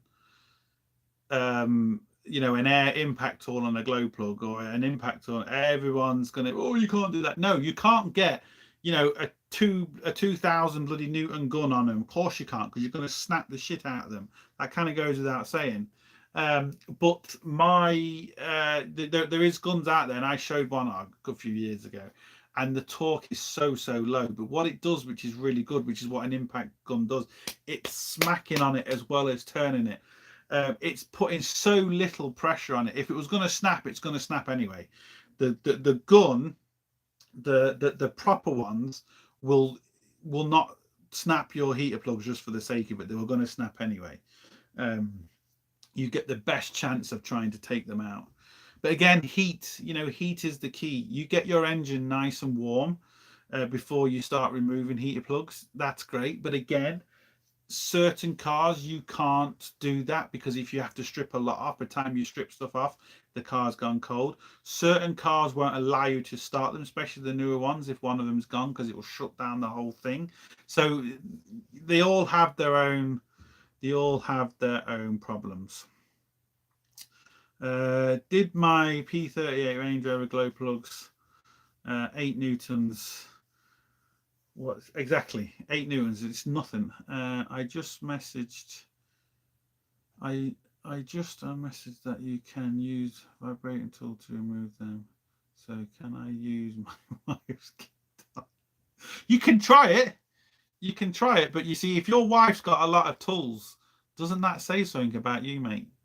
Maybe you need to step up your game a little bit. You know, if she's relying on toys too much, you know, maybe you need to step up your game. Just saying. Jamie probably went too much talk. Another point as well is regarding the Black Death. Should recommend copper greasing replacements every 40k. And see, that's another thing. If you do service them regularly, take your heater plugs out or your injectors out or your heater plugs out and change them regularly, you might not have the issue. But most people, let's face it, unfortunately, things with injectors and heater plugs, right? Because especially injectors are very expensive. And certain heater plugs are very expensive. You can spend over €1,000 on heater plugs for an Insignia if they're sensing glow plugs. So people are not going to change them just as a service item. They're going to wait till they go bad. But normally once they go bad, it could be, 5, 6, 10 years when it's 10 years old. And by then they're going to break or they're seized. Where if you said to somebody on a customer's car, oh yeah, look, let me take all your injectors out after a few years and replace all the seals and do everything. It's going to cost quite a lot. Well, but my car's okay. Yeah, but it's just in case they do go wrong, so then it'll be easier to take out. But my car's okay. Yeah, but I'm only telling you, in a few years when they're seized, this is going to help then. But my car's okay. They're not going to listen. Do you know? So you're saying they could break and they might be seized. Well, yeah, they could break and they might be seized, but they're not at the minute. Well, no. Well, then why do it? This is the problem. You're not going to be able to get jobs like that because most people aren't going to do it. And you can understand, if you was going to say, well, it's a few £100, but you don't really need to do it, they're going to say, well, don't fucking do it. So you can understand, but, that's the problem. Philip, how you doing, mate? Can you clean injectors? Well, yeah, you can, but, this is the problem. You're doing it on your own car. Look, you're not going to mind spending the time and the effort. You're doing it on other people's cars and you're telling them, because where do you stop? This is the thing, where do you stop? Like, before you know it, you're going to be like £5,000 servicing because you're just going to say, well, if you're going to replace your injector seals, you might as well replace this, and then you might as well replace that, and you might as well do that. And before you know it, you just might as well buy a car every 6 months. This is the problem. Where does it stop? If you really go down to what the book says, every 100,000 miles, you have to replace every single pulley in your engine. Every single pulley. No one does that because the normal pulleys don't break. You get a solid metal pulley, the chances of that breaking is slim to none, but the manufacturer says you have to replace it. And if you start, getting into, expensive kind of top end cars where they've got timing chains and all the pulleys, you're talking thousands to do that. And they're going to say, well, but my car's okay. Yeah, but this is the problem that you just... In the perfect world, yes, but hey, look, we don't live in the perfect world, do we?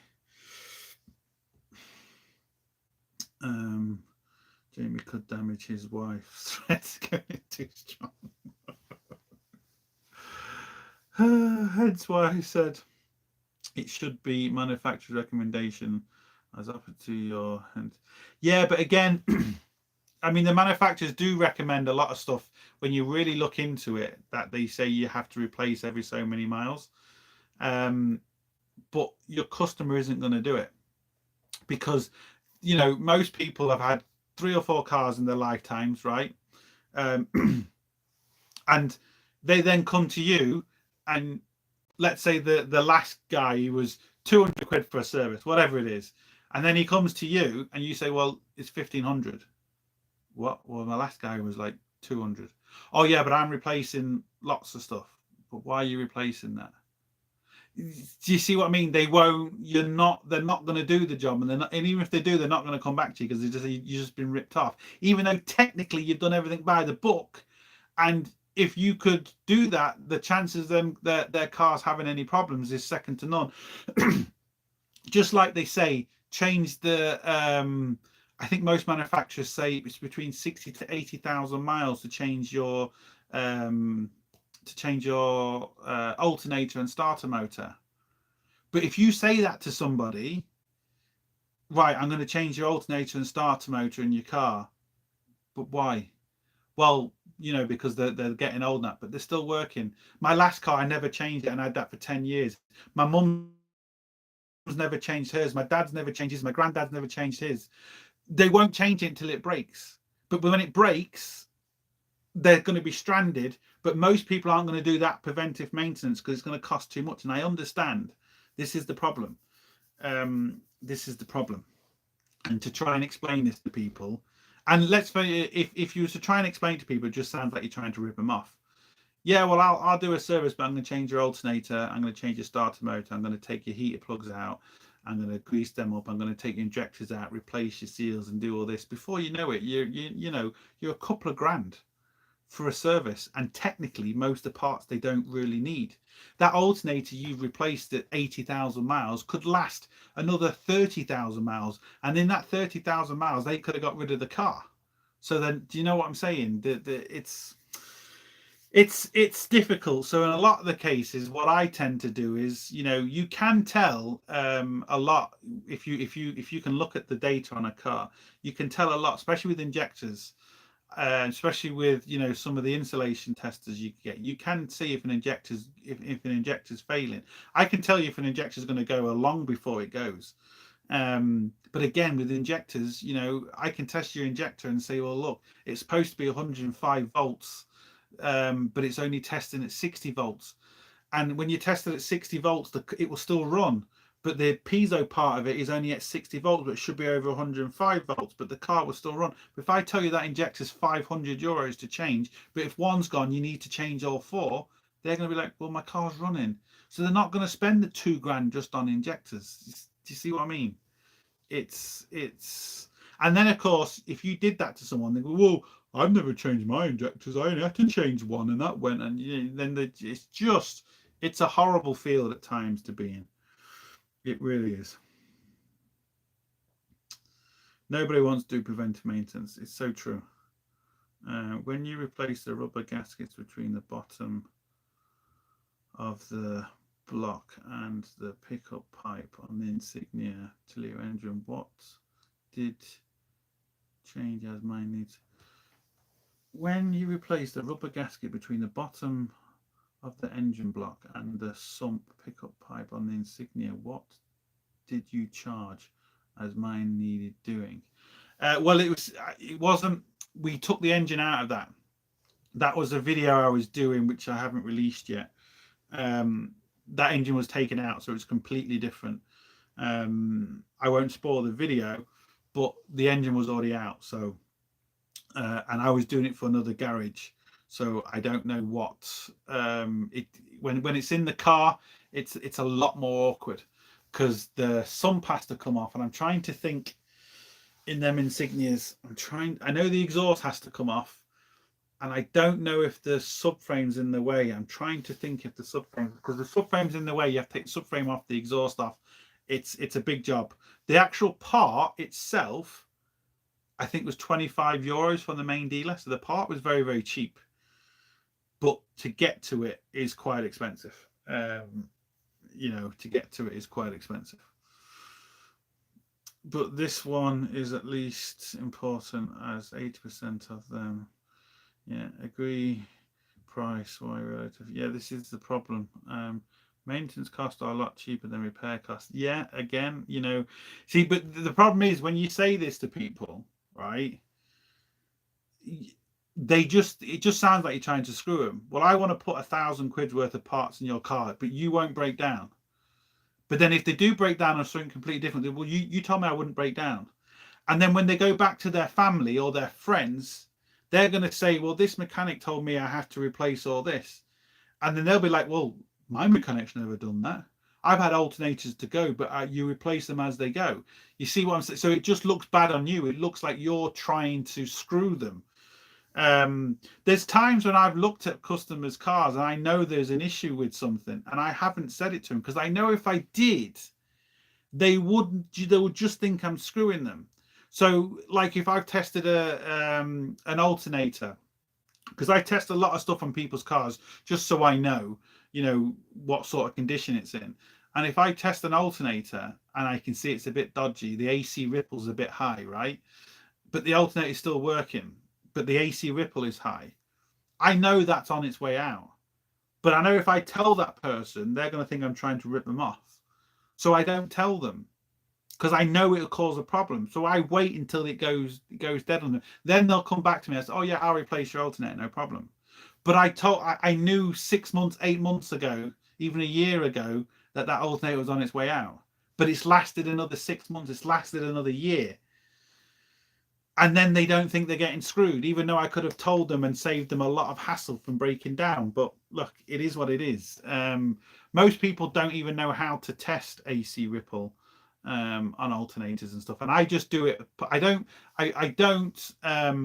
I haven't really filmed it. Well, I have filmed it, but I haven't filmed it as part of the service because it would just take too long to film everything we do on the service, and it'd be very boring. So there's a lot of stuff I would do. There's a lot of stuff I would test because it only takes a few seconds. Test your alternator, test your battery, test your piezo part of your injectors, do a few other little tests, get the scan tool out, look at a few readings and stuff. We're only talking, 20 minutes. And I don't charge a customer for it. I just do it for my own sake, just so I know kind of what's going on with their engine. But there is some customers I will tell them, but there is some customers I won't. And it's more that I won't than I will, if that makes sense. Because I've done it in the past and I've caused myself issues where people think I'm trying to screw them, and it just causes too many problems. Because another thing they'll be saying, well, how do you know? How do you know my alternator's going? Well, your AC ripple's a bit high. Well, what does that mean? And then you try and explain to them what AC ripple is, and your car doesn't like AC. But what's AC? Alternating current. Well, what does that mean? DC. That's just foreign to them. So there's no point trying to explain AC and DC to them. There's no point trying to tell them that the little diodes are going in your alternator and it's leaking AC. It's pointless because it just sounds like you're taking the piss. It sounds like you are ripping them off. So you just don't do it. But there is certain people out there, I have a few customers that I could say that to. I could say, look, your alternator's, it's not great. Replace it. Won't even question it. Colin, for example, he's one. I know if I turn around to him and said on your car, look, the AC ripple's a bit high on that alternator, it's going. He wouldn't even question it. He'd 10 minutes later he'd be getting a new alternator. Wouldn't even question it. But not everyone's like that. So it's difficult. I'll be going now in a few minutes. So I'll just read these last few comments. Maintenance. Same with back axles, gearbox oils. How often do people get them done? Exactly. They just don't. Question: Will the car still be okay, or just 2 glow plugs out of 4? What car is it? I mean, most cars, to be fair, and I've explained this in a lot of videos, most modern cars don't use heater plugs to start anymore. Heater plugs aren't for starting a car. Unless it's really, really cold, like -10 or something, and, there's 3 inches of ice outside, yes, heater plugs come into play then. But on most days, even cold days, where it's like 5-6 degrees, 10 degrees, you're not really using your heater plugs. Now, your car might take longer to start. I've done videos proving I've disconnected all 4 heater plugs. I did it on a Mondeo. I did it on a Renault Master van. I've done it on a few cars, and bang, starts straight away. It might take a second or 2 more, but starts no problem. So you're not going to have an issue. Now, if it's sensing glow plugs, you'll have an issue. But you won't really have an issue. What you might have is an engine light on, because the car, depending on the car, it might know you've got a couple of dodgy heater plugs. So that's going to be your really biggest issue.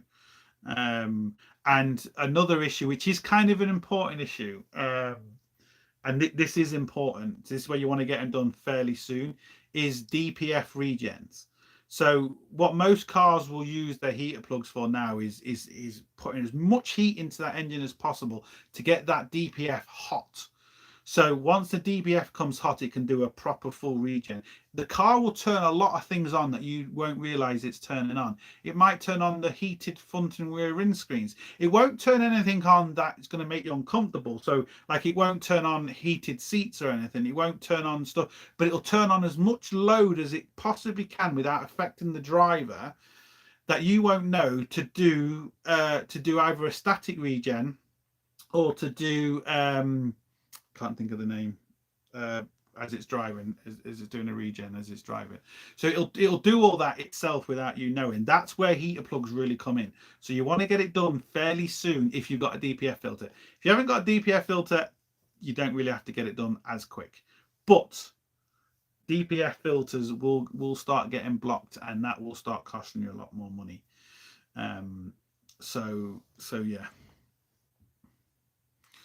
If it was £2 for copper seal and it was referring to changing knots injectors, calm down, 1 hour, 4 to 20. If it was 2 copper seals, I was referring to change knots the injectors, lol, calm down. I don't know what that's referring to. I wasn't saying change injectors. I was just saying that, you know, you try and explain this to a customer, it's difficult. Quality OEM, genuine parts give a long service life. They cost a bit extra in the short term, but save a fortune in the long term. Yep. Obviously, also everything's related to how long the customer intends to keep their car. Yep, that's another thing. And that's the thing, you know, people buy a newer car thinking they're getting a better car when they're not. If you've had a car for 5 or 6 years, maybe even more, and you've replaced a lot in it, you've replaced the clutch in it, you know you've always done the service, you know you've always kept it well, then buying a newer car isn't necessarily you buying a better car. Because buying a newer car, you might need a clutch, you might need brakes, you might need tires, and depending on the car, that can be thousands. So you can go out and spend 10 grand on a car, but it could need 5 grand spent on it to get it back to how your car was, but your car is just a bit older. So, you know, it all depends. That all depends as well. Leon, have you seen the size of the Donkey Kong sometimes? You have to admit defeat.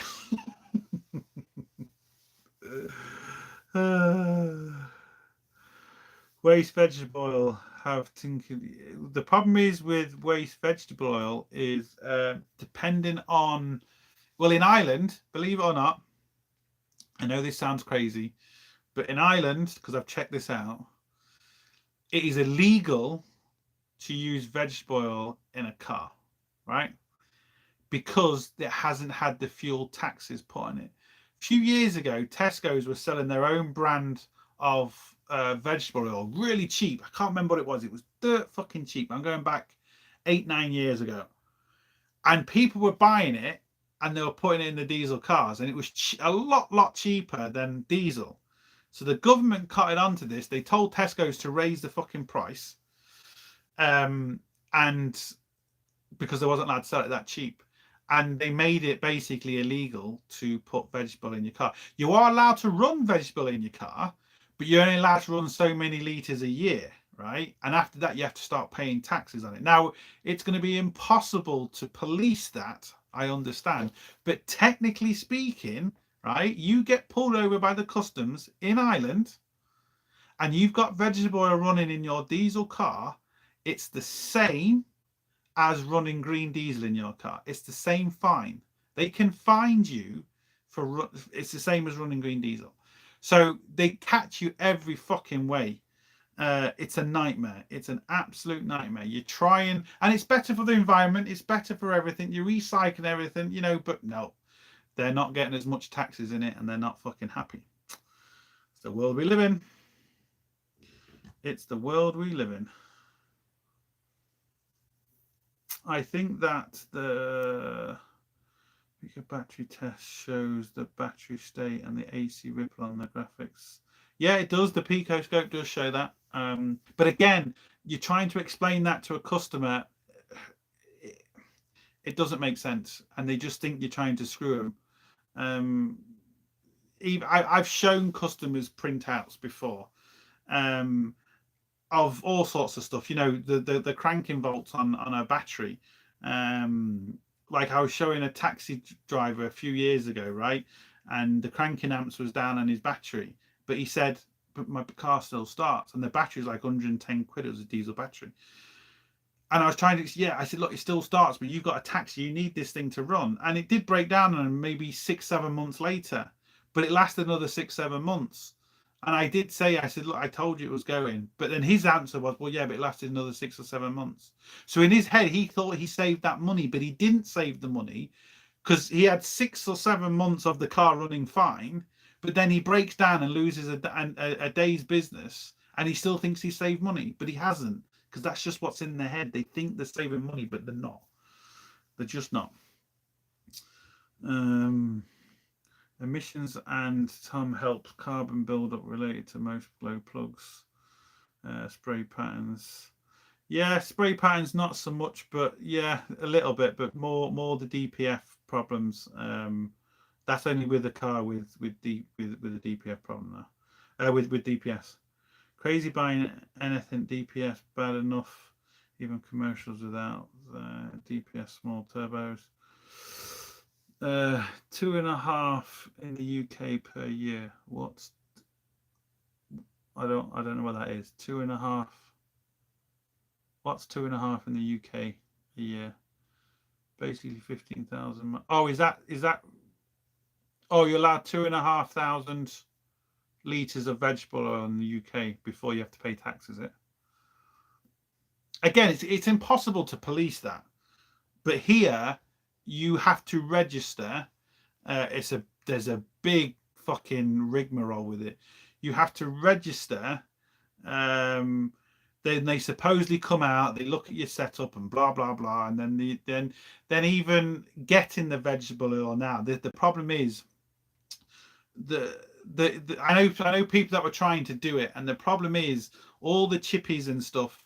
This is how the government just got it wrapped up. They said you have to recycle your waste oil, but can only go to a couple of companies in Ireland, right? You're not allowed to give it away to someone coming in because they're running a diesel car.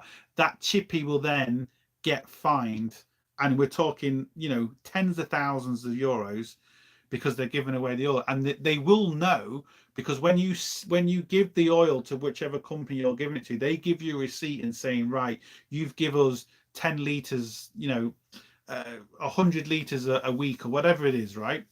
And then all of a sudden you're not getting that. So when all your books come through, and if they look into you, they'll say, well, hold on, for the last 5 years you've been giving away 100,000 litres of oil to this company, but this year you only gave them 10,000. Where did it go? They know you've given it to someone because you can't prove where you, and then they get fucked. So they're not going to give the oil because they'll get fined too much. You can understand. So this is the problem. To get the waste oil in Ireland is fucking difficult, like seriously difficult. And the battery price possibly went up to the taxi too, as you stated. Yeah, it's just a nightmare. As long as you keep tick boxes, nothing like, yeah, it's just crazy. It's absolutely crazy. No matter what you do, you're trying to save the environment, you're trying to help, and you're trying to make your car run cleaner and better and everything, and every step you do, they just fuck you. And I'm sure it's the same in other countries. Like I said, as soon as they started realizing people were buying this stuff from Tesco's, they had to jack the price up. Then they stopped the chippies giving it to you, because the chippies used to give it to you because they have to pay to get rid of it. So most of them were happy enough to give it to you because it was saving them a fortune. They didn't care, because no one ever looked at them. But now they look at you and they say, well, you were given so many litres for so many months, and where's it all going? And are you going to really give someone loads of old waste oil, and at the end of the year you could possibly get fined 50 grand, 100 grand, 10 grand, whatever it is? You're not going to risk that because the fines are too high. So you're going to say to someone, look, I can't give you the oil.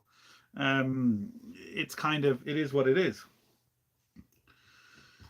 Yeah, it's getting harder to get lasting year, particularly we might supply all between 15p a litre. Highly, and any advice were more to look at A6 C7 2000 DPF issues on Scantal.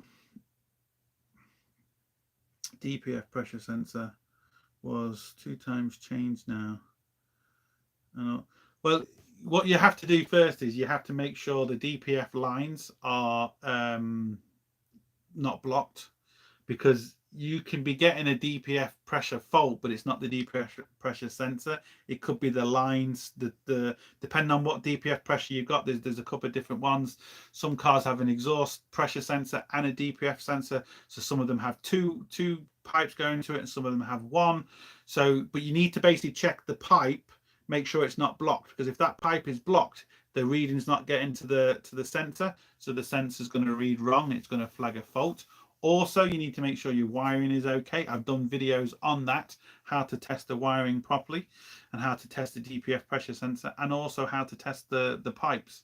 Because the problem I was having with one, and it was really unusual, was when I'm on Deo, where at certain times the pipe was perfect, but when it moved slightly, there was a hole in it.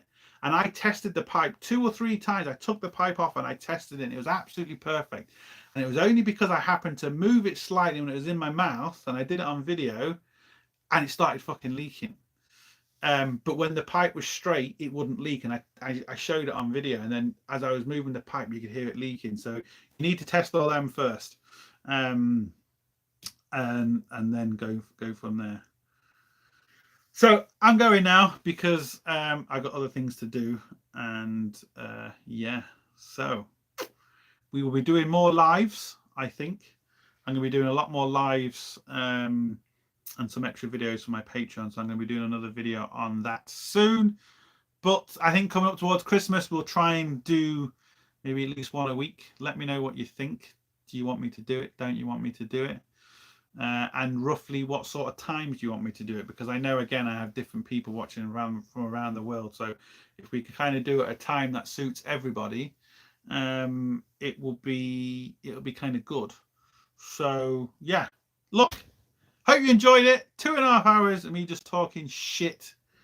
But yeah, as always, don't forget, get your hands dirty. Sorted. Turn this fucking thing off.